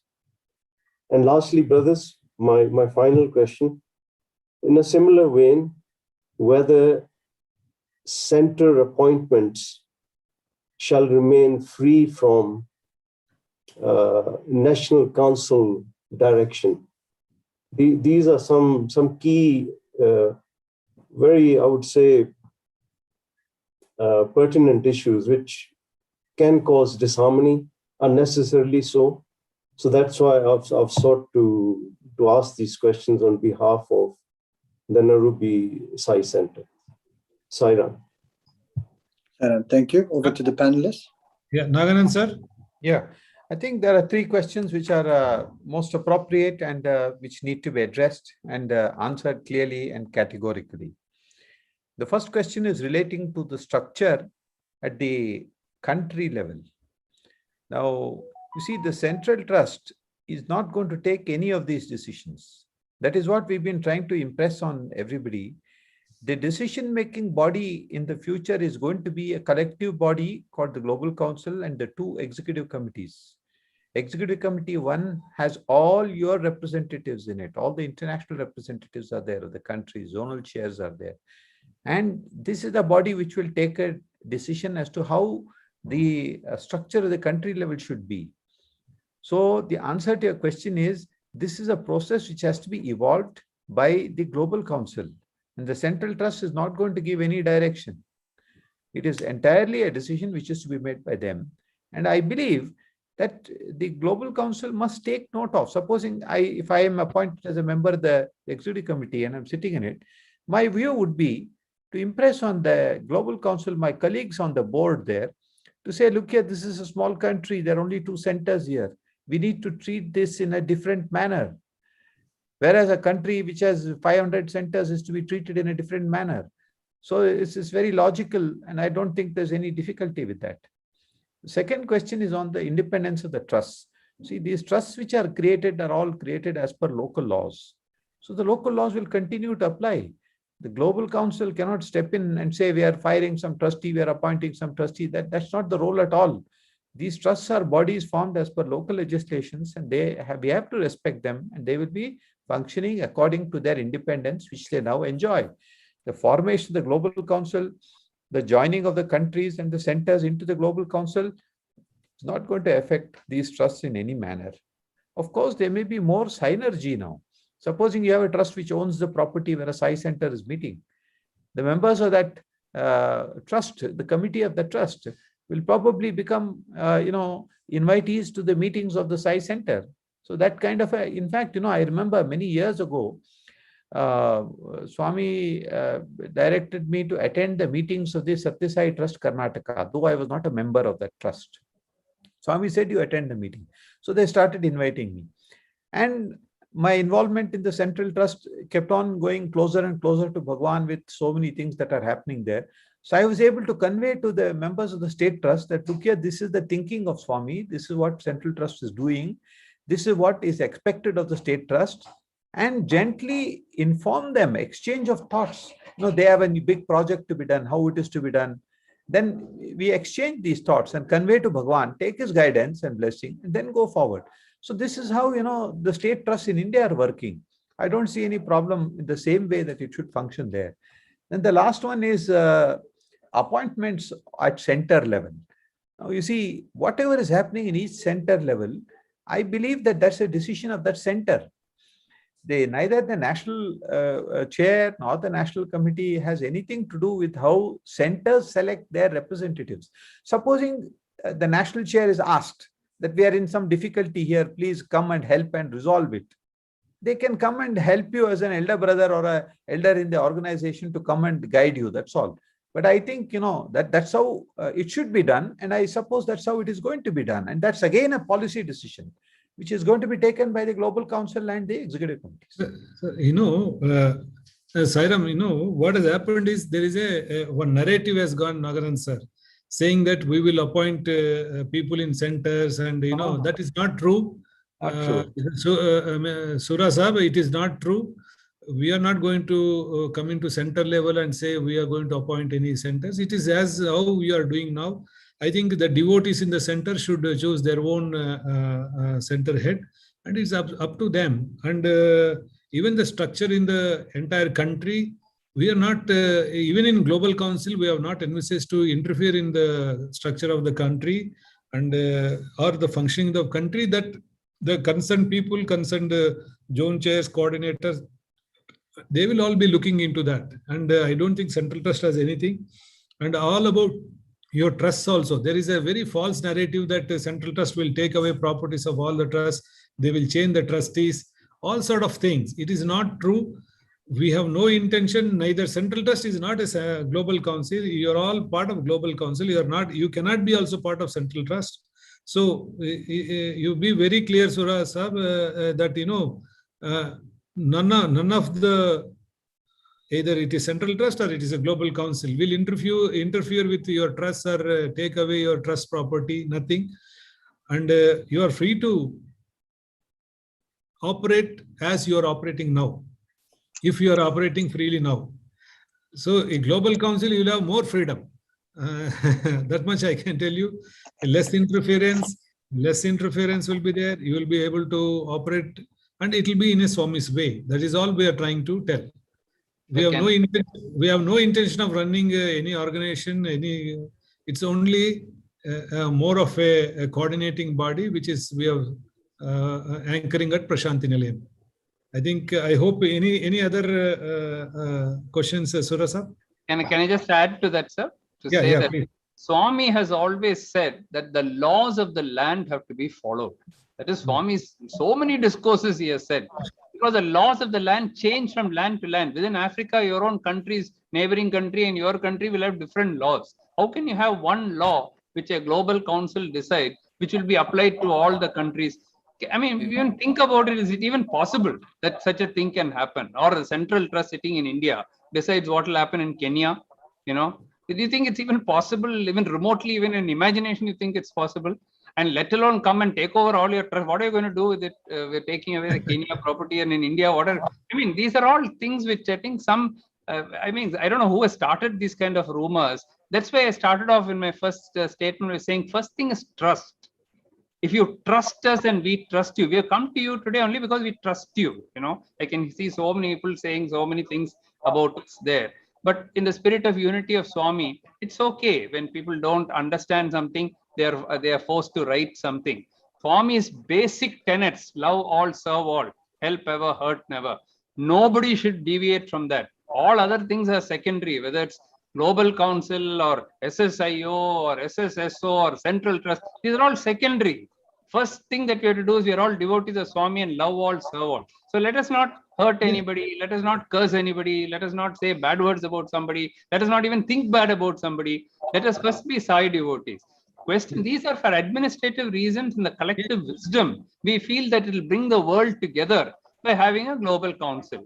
And that's all there is to it. To me, it's very simple. In fact, Mohan sir, each country, we all thought, each country, as Swami said in his own discourse, that each country should connect to Prashant Nilayam. They will be as per their own culture, their own, they want their own organization. It will not be interfered with. Nimesh bhai, you have anything? Yes, I just wanted to clarify one thing, and which Naganand initiated that clarification. You see, there is no debate in the world today that people don't want to come together. In fact, the very fact that the three-member committee of myself, Brother Ratnakar and Dr. Reddy, we agreed with a joint statement that yes, there will be a global council. That fact is an admitted fact. There is no denial about it. The only issue was the appointment of people at the apex level. I think it was amply clarified by everyone that each country will function in a manner in which it is functioning right now, without any disturbance or without any sort of change in their functioning. India, the structure, the charter of each individual country would remain sacrosanct. But when it comes together at the apex level, it is the collective wisdom that will take care of certain appointments that will guide the entire world. So even the difference was only in the appointments. The difference was never in the fact that the world wanted to come together. Whether it is the SSIO or the SSO or the Central Trust, all have unilaterally agreed that we will come together. Only the manner in which to come together was an issue. Therefore, I want to reiterate this for all my brothers and sisters who are devotees and probably do not have access to the details of this structure. Please let us be very clear that there is no debate on coming together, please. The debate, if at all, or the disagreement or the issues with the SSIO had was only in the respect of the apex structures adjustments which were to be done. And I think that cannot be the cause for not coming together. And therefore, I think the assurance given by this meeting and all the panelists, including myself, that each individual country continues to function the way they are functioning right now, with the added advantage of coming together of collective wisdom at the apex level. I think that should be very clarified. Therefore, all individual devotees who have this feeling that no, whether we should come together or not, everybody agreed, even the SSIO agreed that there was no issue about coming together. The manner of coming together was only an issue which was sought to be sorted out, and unfortunately, it didn't come to a conclusion there. Yeah. Yes, thank you, brothers. I think that clarified very nicely how the structure will translate into operations in each of the countries with no real change. I just want to impress upon the people putting comments on the group. We are all Sai devotees after all. Let's respect each other. We're not going to block you out. We want you to put your questions down, but please use that with the privilege that it's given to you. And we need to respect each other, whether we're SSIO or Global Council. Thank you very much. I very quickly want to give Brother Balan just 1 minute to kind of give us his view. Brother Balan, we need you to stick exclusively to 1 minute because I need to give brothers from Ghana a position. Thank you very much. I offer my humble pranams at the lotus feet of our Divine Lord and Master, Bhagavan Sri Sathya Sai Baba. Loving Ram to our respected elders, brothers and sisters, Thank you for giving me this opportunity to share my feelings. And it is indeed a privilege to share this platform with our revered leaders. I was asked to speak about the reasons why I chose to join the Global Council. So, brothers and sisters, having grown up in the organization, it's a daunting task for change. You get the badge of pride, and you get an attachment to this organization. You talk about unity, and with joining Global Council, be an end to this unity. You question loyalties, and all these things turn in your mind, and you ask yourself questions about why do you have to join a Global Council. But, with fervent prayer and many, many days of pleading to Swami for guidance, my conscience allowed me to see more clearly. You suddenly realize that the name changed as it did from Sathya Sai Seva Organization to SSO-IO. But ultimately, we are still serving the Lord in his organization. The badge may change, but he still bears the name of the Lord. And our loyalty is only to the Lord. There's a disillusion that our country and our organization is running smoothly. We are talking about unity, and the fractures that's been occurring in our organization is not the cause by Global Council. It's been there for a while. And the proof of these fractures can be clearly seen in terms of the support of just one of the legacy projects being the Sathya Sai schools. Brothers and sisters, Swami has given us a preview of what was to come for that fleeting moment where all of us were under one body and under the Sathya Sai Global Council during the month of June. For that short period, I personally felt the peace, tranquility, and the willingness of all of us to work together.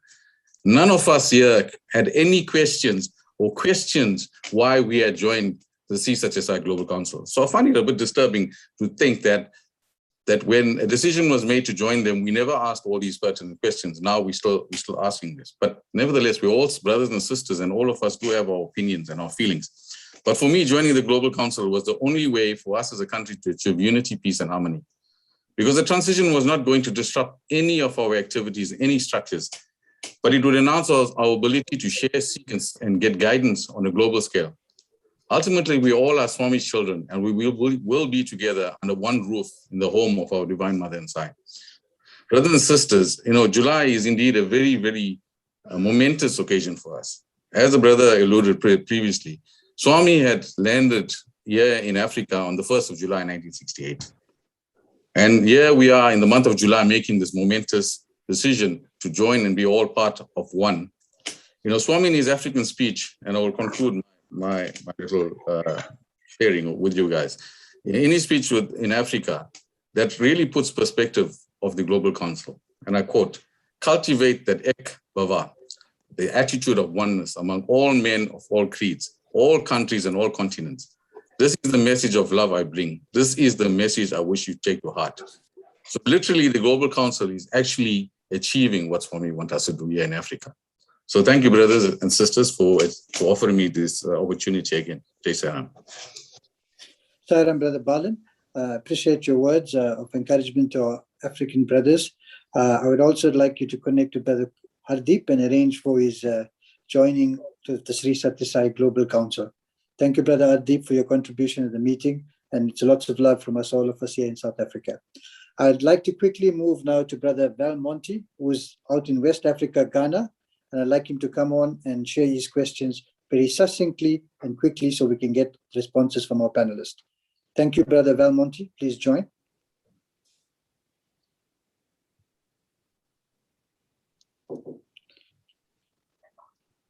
Saram, Brother Monty, are you on the call?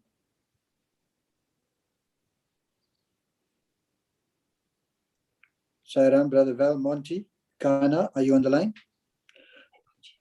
Okay, so if Brother Val Monty is not on the line, I'm just going to move ahead and come back to him. I think we have some questions from our brothers in Africa and in Ghana in particular. Africa has got the largest youth population, and we wanted to know all the programs that the brothers have been involved in SSIO. Will those youth programs and festivals still continue under Global Council? Brother Naganan, Brother Nimish, can you please come in around the youth festivals? Naganan, you want to go in first? I think Nimish can take that because I don't, it's organizational matter. Yeah. Okay, I think I would definitely want to place on record that all the programs which are being conducted by the youth anywhere in the world, in any country, we will give them definitely a sense of continuity as far as the Global Council is concerned, because it is our stated policy that we want to encourage the youth of the world to come forward. In fact, I have said it ad nauseum at various forums that as we go towards the centenary celebrations of our beloved master, we are looking forward to a dream where the young brothers and sisters from all over the world would be seen as forefront runners of the message of Sathya Sai for the entire mankind. We have great faith in entire youth organizations all over the world, and therefore it's of paramount importance. We have the highest priority to ensure that all the youth continue with the good work that they are doing under the Global Council. Now, the youth programs which are specific to every country, definitely the Global Council will look into it and ensure the sense of continuity under the Global Council and under the programs which are to happen in the countries and also which are to happen at Prashanti Nilayam. In fact, as we go towards the centenary celebrations, there are great plans to bring about a great unity amongst the youth community from all the countries of the world. Therefore, I don't think the youth should have an apprehension. On the contrary, this is a great opportunity for the youth to come forward and take a very leading, independent role where their views will be considered and be brought forth in every possible manner. I think there should be no apprehension about that. Saram, thank you, Brother Nimish. I'd like to now move to South Africa. And I think there's quite a few questions here, but unfortunately, we're not going to be able to accommodate most. Those that have been covered in the other teams, I'm going to let it stand on that point. So from a South African perspective, I'd just like to see if Brother Suresh Nandalal is on the call. Brother Nandalal, can you please come online? We'd like you to kind of encourage our African brothers to move ahead. Thank you. Offering my humble pranams at the lotus feet of our beloved Master, Bhagwan Sri Sathya Sai Baba, the embodiment of unconditional love, Om Shri Sai Ram. Respected members, Sri Naganand, Sri Ratnakar, Nimesh Pandey, Dr. B. Mohan. Once again, I would like to welcome you on this meeting. I know it's very late on the meeting, but on behalf of South Africa, welcome each and every one of you.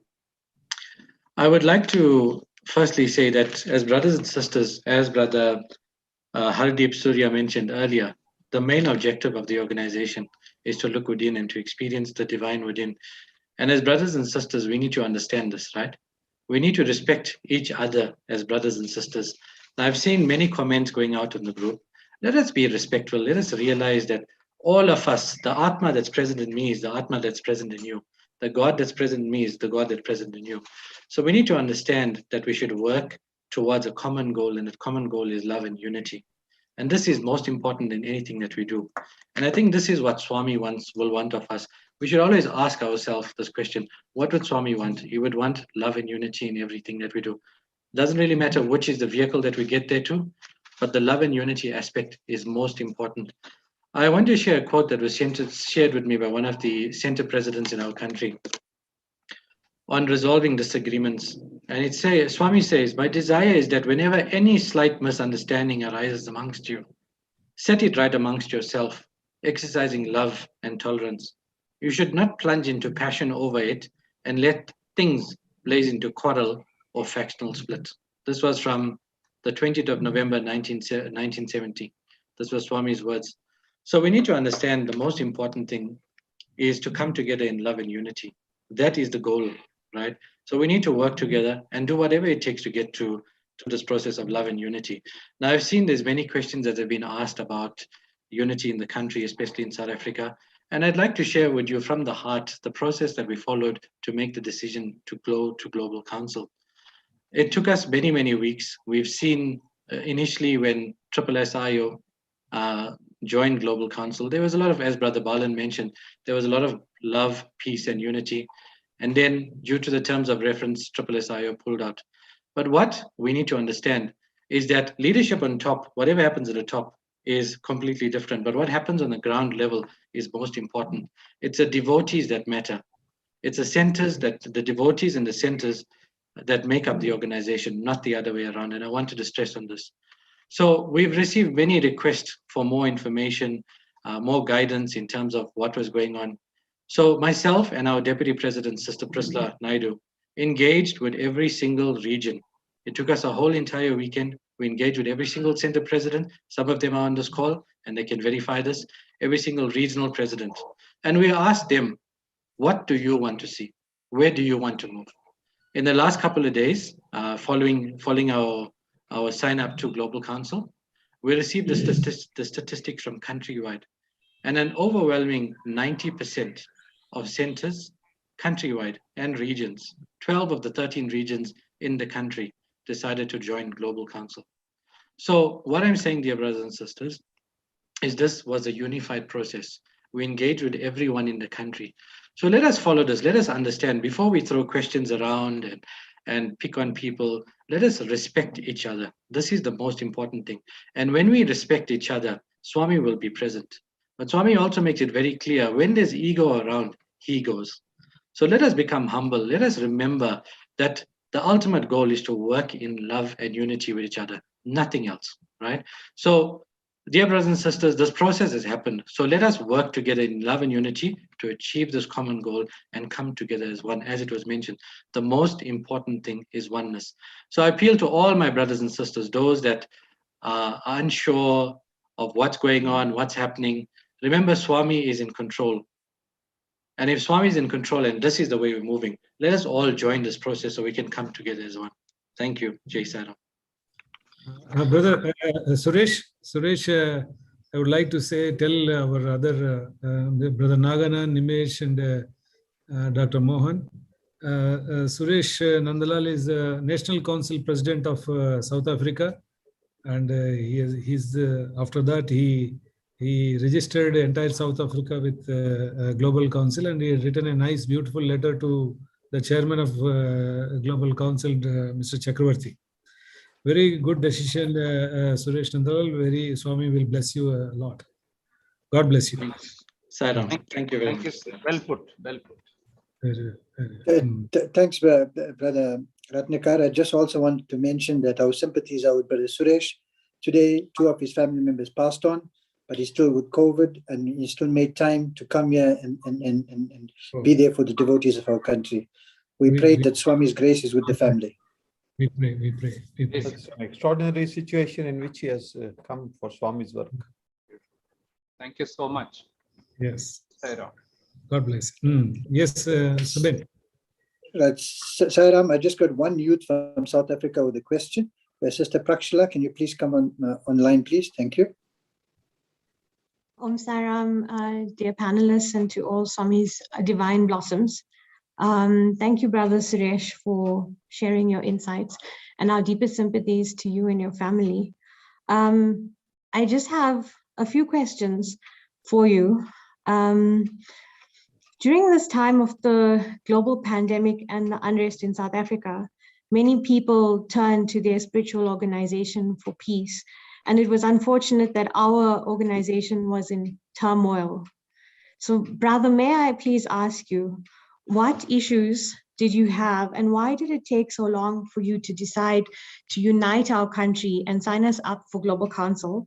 And then the other question is that I noticed that there are many SSSIO messages being sent by Mr. Vishnu Mudli, and it's been going around on various platforms. So should this be allowed in a country that has signed up for the Global Council? And what will you, as the President of South Africa, be doing about these messages? And then the third question is, I'd just like to find out, why didn't the communications for the Global Council filter down to devotees? As you can see from the chat box, many devotees are feeling like they weren't informed about the Global Council. And so my question is, why didn't we filter down this information to the devotees? Saram. Thanks, so can I say something? Yeah. Very pertinently, you asked a few questions which are very important to be answered by. See, if so far it is SSIO which is having the communication channels. So they have blocked these channels, and that's how you did not get the both sides views. See, that is what we were trying to tell them, that you need to give the devotees the complete information. But for some reason they blocked the entire, because they had the communication channels. We did not have much of a contact from Prashant Nilayam, nor we had, only now we have slowly pull in the database of various countries. But so far we never wanted, actually, because SSS were operating, they are part of us, and that is what we were all the time, thinking that we don't need to get into that side of the work. But now when we look back in last 7-8 months, in fact, that is one of our greatest, disappointments. That when we said all these global council structure, global council concepts, in way back in November, December, we were talking, they have not been conveyed to the devotees as they should be. Only one side stories have gone. And I don't know, Brother Vishnu was president of South Africa National Council. Then he nicely blocked, so he got promoted to central coordinator and things like that. But for some reason, in fact, last time when some of you have invited me to speak, he was saying that without his permission in the National Council, how could Ratnakar come and speak? That's the kind of controls they were trying to exercise. Unfortunately, today the Swami has done the reversal for them, that they need permission to come into talk. So imagine what happens if it goes against the will of God. See, this is how we must learn from this. In fact, if you see what all they have done, what all happened in the last 6-7 months, the Global Council is fully justified, because this is what, the kind of wrong messages they have passed on, wrong narratives they have given, the way they have picturized, they have not allowed certain messages to pass on to the devotees. And they are very, in fact, some of them, if you read some of their, or listen to them, it's completely, they are kind of portraying Prashant Nilayam or portraying Central Trust in a very bad light. In fact, they say we are not giving them money. We are not, we are only after power. Central Trust people are only after power. Do you want to follow? Yesterday also was saying, in fact, in the Africa meeting also, Mr. Leonardo Gutter was saying, you want to follow Ratnakar or you want to follow Swami? What kind of comparison it is? I'm an ordinary, you can't compare God and ordinary human being. I'm just a spectator. What kind of comparison by a person who's supposed to be here for 30-40 years and claiming to be spiritual persons? Can you, it's a blasphemous even to compare me to, or say on the same platform of Swami. You can't do that. See, that is a false narratives which they have carried out. In fact, your zonal chair, Mr. Sam Sivarao, hails from Andhra Pradesh. For some reason, I do not know, he could have called us, talked to us. For some reason, he took fancy and he was not willing. And, I must say that on one day, Naganan sir, it's very interesting that, the Puttaparthi police people came to the office here and said they sought my appointment. I said, what is it like? And they came. Said there is a complaint from Rao on somebody, local person. And because they saw Sathya Sai International Organization, they came to me. And I said, if there is some real issue, please go and inquire and come back. And they said, okay. Then they found out and, they found that there was somebody who was doing from one Satish from doing some social media work, and he had called him and talked to him something. So they came back to me. The police said they have spoken and they brought the recording. And what happened between him, I don't want, that is between them. There were some threats and things like that. What happened, that leave aside. At one point of time, the respected sir says that, I will lodge a complaint with Modi about Central Trust. You see, that is where is the need for you to, you're an organizational office bearer, sir, Rao sir, why should you even talk such thing? What is going to happen if you complain? Are they going to, and what are going to complain? See, this kind of narratives, unfortunately, see, I feel bad because he's a respected, he's a zone chair and he's a respected person. He can be a very good devotee. I have no problem, no doubt about it. But what are in the process of pleasing your maybe Reddy, or I do not know why you're going excess way of, I feel bad for an office bearer. You are an office bearer. A case should not be filed on you in a Puttaparthi police station. Why are you doing it, taking to that extremes? It comes to very close to us, and we feel very odd about these things. So please don't go to that extent. We are nobody's enemies here, and you go to that extent, and this kind of false narratives, false kind of things, and getting into, don't politicize things. And you are all respected people. You are, some of them are very doing business with a lot of giving employment to a lot of people and all that. But why do you need to bring down your stature to a level? And Sai devotees, Sai office bearers should be above all this. We get into that kind of things, and I have to talk because police sought my appointment and came here and asked, Sir Sathya Sai. See, you think the moment you say Sathya Sai, they will refer to us only, right?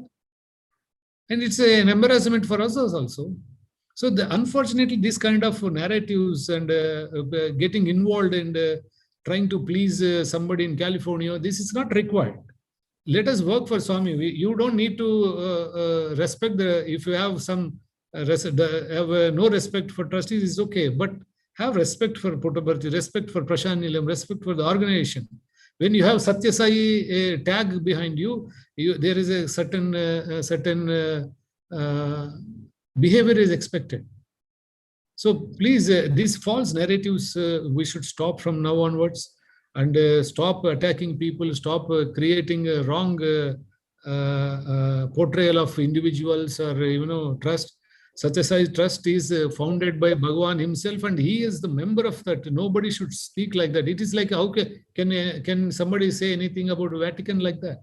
Can somebody talk about your own, where you claim that you are part of that beautiful mission and the master's place? Can we say like that? You may not, you may differ with Ratnakar, may differ with other trustees. That doesn't mean you deride the place, deride the very trust started by Bhagavan. What kind of devotees we are? So we need to really introspect and not get into these kind of things. And it is very close to our Puttaparthi means, see, imagine the moment it comes into our notice. And see, nobody is influential that way. If we talk to Prime Minister, we also see everybody can talk. That is not the thing which we should talk about in saying we'll complain about Central Trust. It's a Swami's trust. What are you going to complain to whom? And what will happen if you complain? Or anybody for that matter? How many people have not done in the past? It is not so. Nobody will just act because somebody says. There should be some reason. And it's a respected, most respected trust, one of the biggest trusts in the country, doing so much service. As earliest as the other day, the governments here have recognized and awarded the Sathya Sai Central Trust. The government of India has cited Central Trust work and the hospitals for the entire country to emulate. As United Nations are talking and saying they have published the work of Sathya Sai Central Trust and the units as a good practices. What else now you need certification? And I think we should stop this kind of thing, and nobody should unnecessarily talk about Central Trust or trustees without knowing anything about them. It just, sir, what happened, Ms. Naganand, Mohan and Nimesh Bhai? See, so far we have not interacted with them. So whatever some people have carried this false narrative, poor devotees have tend to believe this, and some of people will purposely go and talk, and it's very sad that those things should happen ever. I think Global Council is the right thing, which all of us will be together. Henceforth, such false narratives should not happen, either about organizations or about institutions, about persons. We come here only for Swami.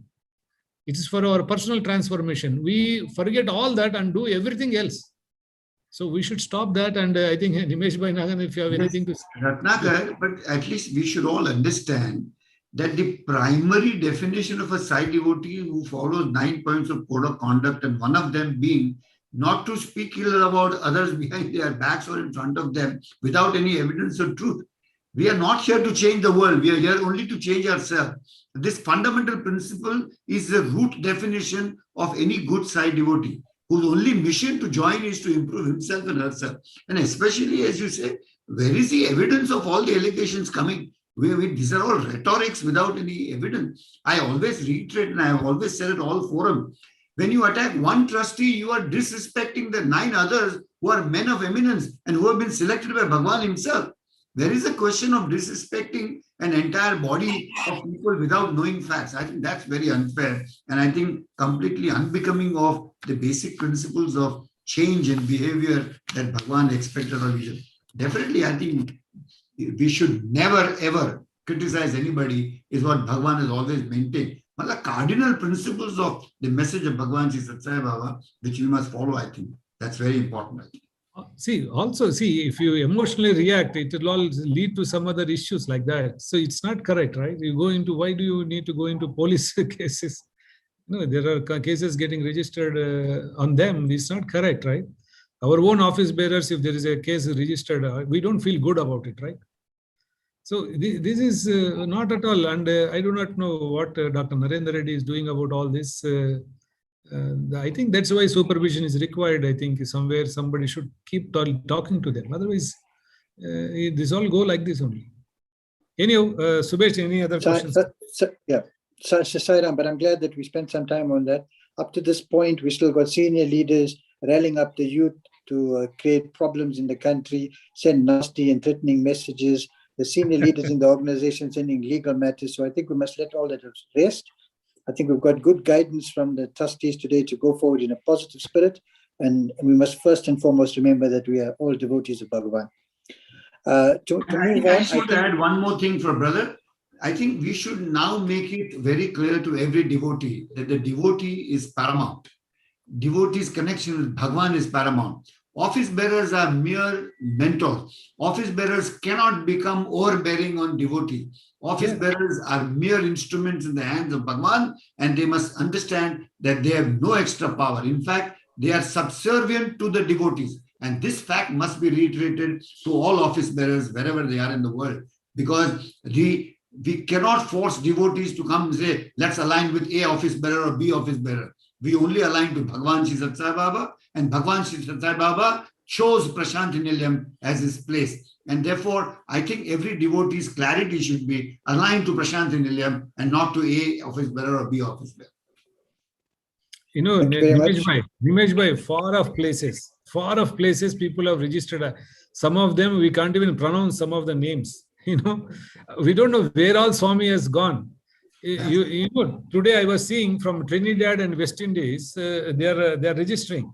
None of us have ever seen them. It is Swami who is bringing them. Even in Trinidad, Tobago, West Indies, they are registering. So why on earth, what is that we have talked to them about Global Council or anything? They understand, right? What they want to connect to Prashanthi Nilayam. Is it not? Why? Okay, Sairam, brother Ratnakar, we'll have to move on. I'm just going to allow Brother Suresh a quick response. A minute, please, Suresh, if you want to respond, or else we can move on. Brother Suresh? We want to finish. Saram, brother. Yeah, sure, no problem at all. I think there's, I can't speak about the past, you know, whatever the actions were there were blockages. We've received, if you look at the communication that came through from the SSSIO, it's specifically said there not to entertain any communication from the Global Council. And I want to commend Sri Ratnakar, Nimesh Pandey, all of them for their comments they just made. You know, we should follow the 9-point code of conduct, right? And remember, we should not speak ill of others. What has happened in the past has happened in the past. But to answer the pertinent question that came through from Sister Prakshila about the communication that's going out, people were informed. The survey was done throughout the country. Every single center president was consulted. Every single regional president, or the 12 regional presidents, were consulted. And this was how we came up with the decision, right? So the communication that went out, right? Look, those that want to stay with SSIO or wanted to stay with SSIO, with my communication with Brother Vishnu Midley on Friday evening, he mentioned that, send out on your communication, whoever wants to stay behind with SSIO, let them stay. So we're not going to stop those people from doing what they want. Everyone can choose whichever path they want to. We shouldn't stop them. But we are going with what the majority has said in the country, and the majority of the people wanted to join Global Council. So that's what we've done. There is a small percentage, right, that we've seen the communication. We will be addressing it, and we will send out a communication regarding the message that was sent out via the certain groups in the country.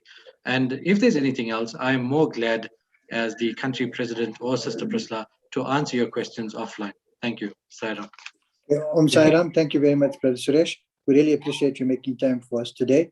I just want to broadly, very quickly, allow the trust, Sunil, who represents the trust chairperson at this meeting, to kind of make sure that all our centers are fully aware that their property and financial assets are protected by the trust. Brother Sunil, if you can please come on for a minute. Thank you. Om Sairam, offer my humble pranams at the lotus feet of Bhagwan Baba. Sairam to our respected elders, sisters and brothers from abroad and South Africa. Give me pleasure to represent my trust president, Brother Krishan Sivnarayan, who is mourning the death of his brother. Gratitude to Bhagwan for helping Brother Suresh Nandlal for being able to take South Africa to Global Council. Suresh Nandlal has been appointed a few months ago only. He's a young individual, young man, and he made a bold decision to take us through. The Trust welcomes the Sri Sathya Sai organization of South Africa to Global Council, and the Trust also acknowledges the structures of the Global Council as being all-inclusive. The trustees of South Africa are happy to work with the mainstream of the organization. Sairam. Thank you. Sairam, thank you very much. Brothers Naganan and team, I think we are getting quite late out here in South Africa. So I'd really like some closing remarks from each of you, and then we will do the closing prayer led by Brother Subri. So I'll let the panelists do the closing remarks. You can pick your order that you want to go ahead. Thank you. I'll go first, be very brief. Thank you all for inviting us to be here. I would say one of the big advantages of the Global Council being formed is that we are all here meeting you, because I didn't even know half of you all and I've never met. And I think this itself is a sign of unity of the world coming together.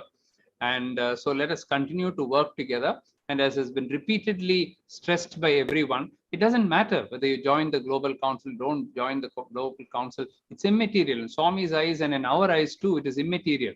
Let us have love for each other. Let us have love for Swami. Let us not forget Swami's basic principles. Love all, serve all, help ever, hurt never. We are offering you a platform. We are inviting you to say, please have a stronger connection to Prashanthi Nilayam and be there. And that is all our wish. It's our wish to make Prashanthi Nilayam as a spiritual capital of the world. And towards that, if you can all join in and help us together, that I think would be the greatest, greatest tribute that we can pay to our Master and to our Lord. Jai Sairam.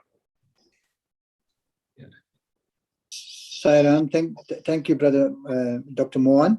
And remember, you still owe us a visit to South Africa. We'll hold you to that soon. Brother Nimish, brother, go ahead. Thank you.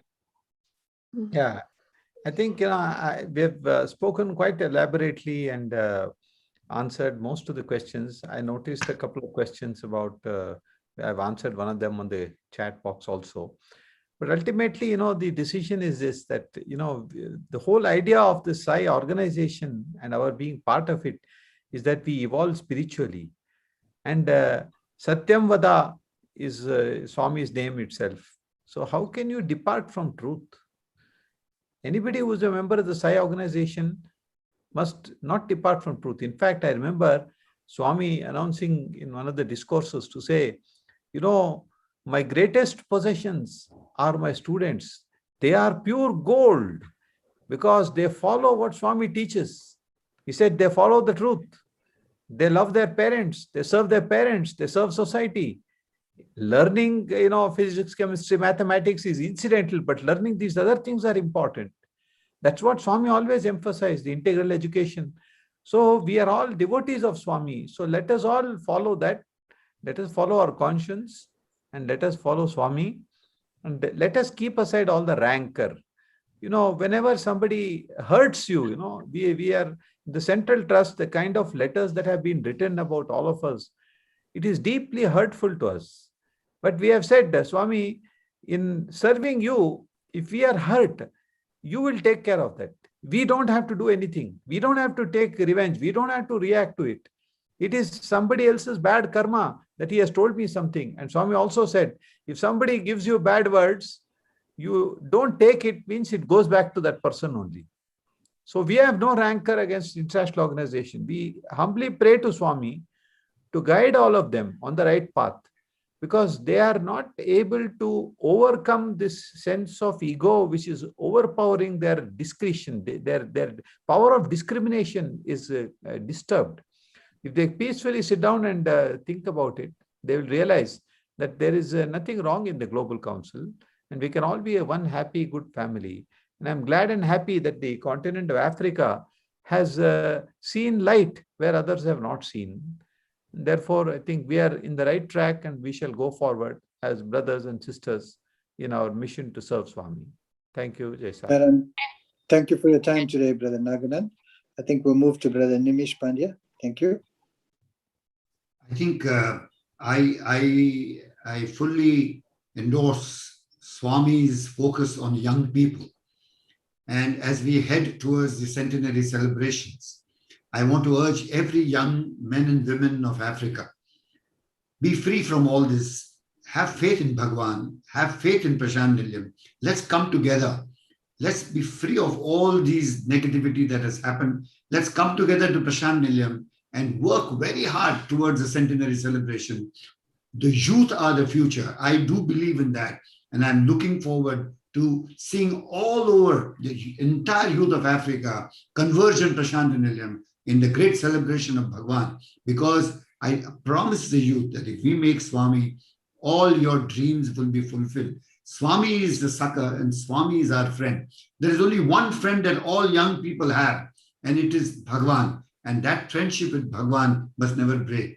I urge all my brothers and sisters of Africa, of all the countries in Africa, let's converge in Prashant Nilayam, because that's where succor lies. That's where salvation lies.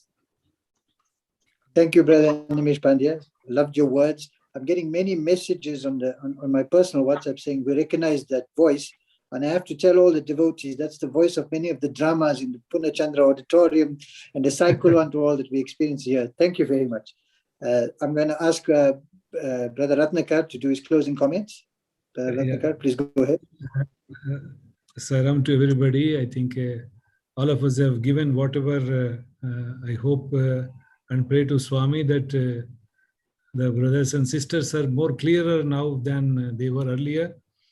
Of course, South Africa has already joined the Global Council, and we are very happy and really, Swami, you have made Swami very proud, and going forward, all of us will be working together, even the rest of the countries, Mauritius, and I think, Africa zone, there are 19 countries, I suppose.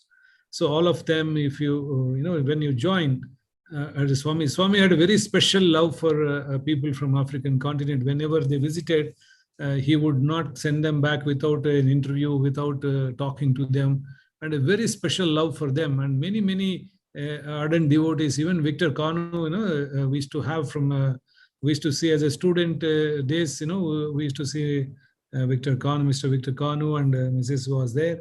They are, they are put up a beautiful school in African continent. They're all very eminent people, and Swami had a deep love for people from African region. And I think by coming and joining Global Council, you have made him very, very happy. And the rest of the people, even Mauritius or all the countries, please just close your eyes and pray to Swami, go to your altars, pray to Swami, and ask him to guide you. You will get the guidance. You will get the guidance. And let us all work together. Let us, these are all only, in the process of some readjustment, certain things are happening. Otherwise, we'll all be fine. And I think Guru Purnima, wish you all very, very happy Guru Purnima. And Guru Purnima is coming. Those of you who are just still planning to register yourself, kindly do that. So, because after Guru Purnima, I think we are registering up to 23rd evening, I think.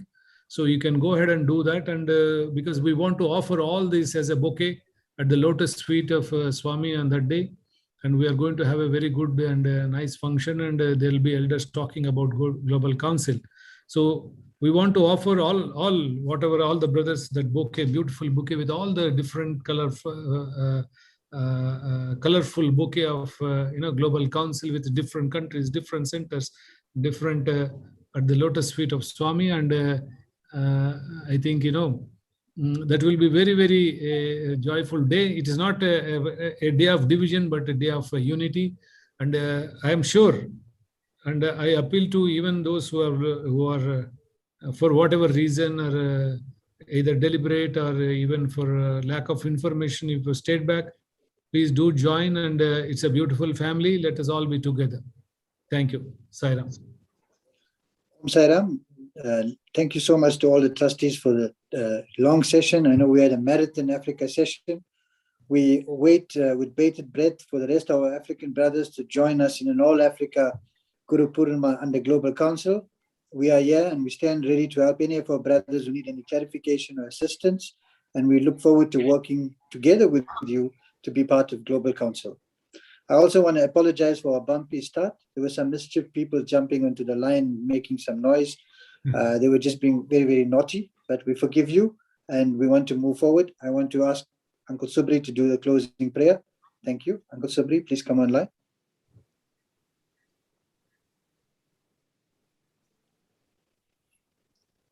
Om Sai Ram, Uncle Subri. I offer my humble pranams.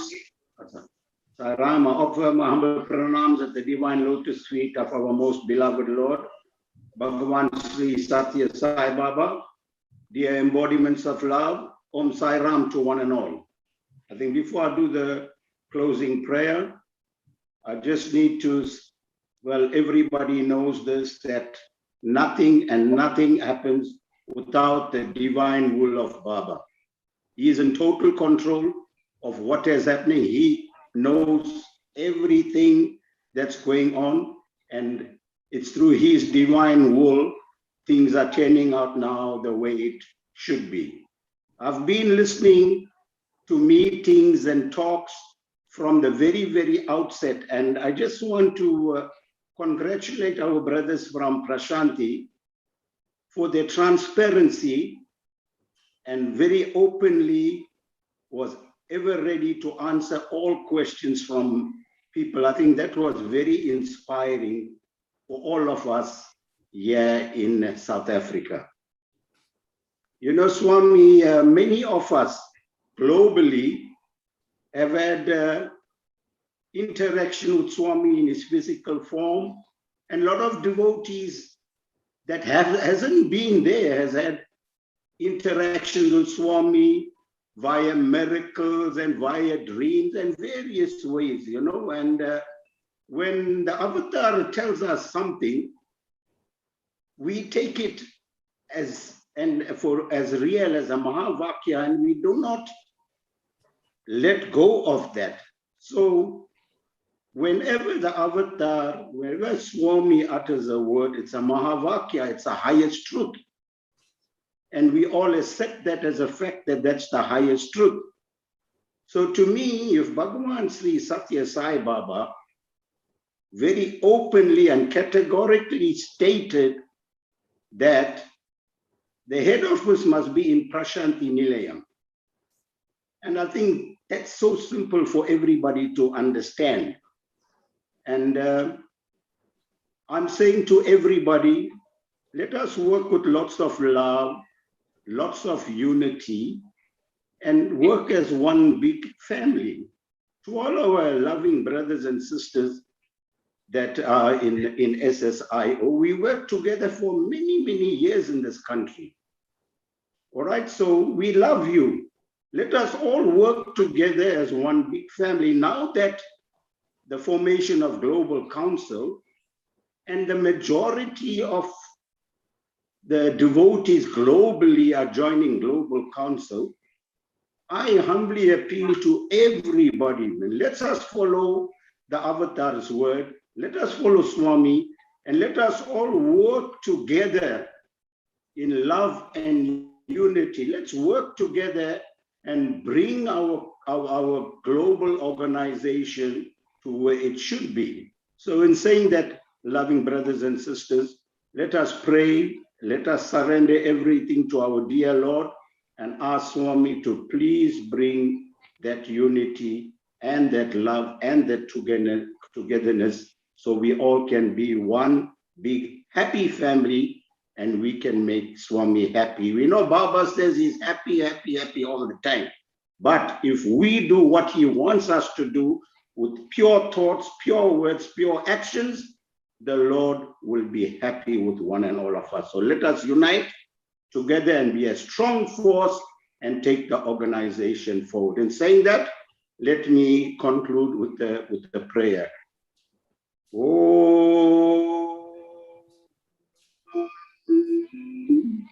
Samasta loka sukino bhavantu.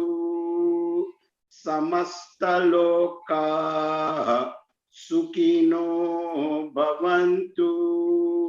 Samasta loka sukino bhavantu.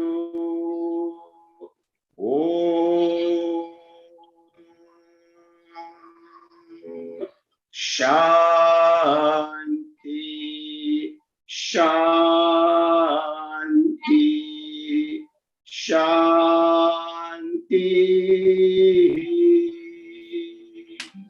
Jai Sai Ram, everybody. Sai Ram. Good night to all. Thank you. Thank you to everybody. Jai Sai Ram. Thank you, Dr. Sai Ram, sir. Thank you, Nimesh Bhai. Thank you. Sai Ram, Ratnaka. Sai Ram, Nimesh Bhai. Saram, Thanks, Saram. Yes, Saram. Thank you very much. Om Saram. Sairam. Sairam, Sairam, sir. Sairam. Saram Naganan, Sairam. Sairam. Sairam. Bye. Sairam, Sairam, everybody. See you on the weekend, all of you. Sairam. Sairam. Saram, thank you. Sairam.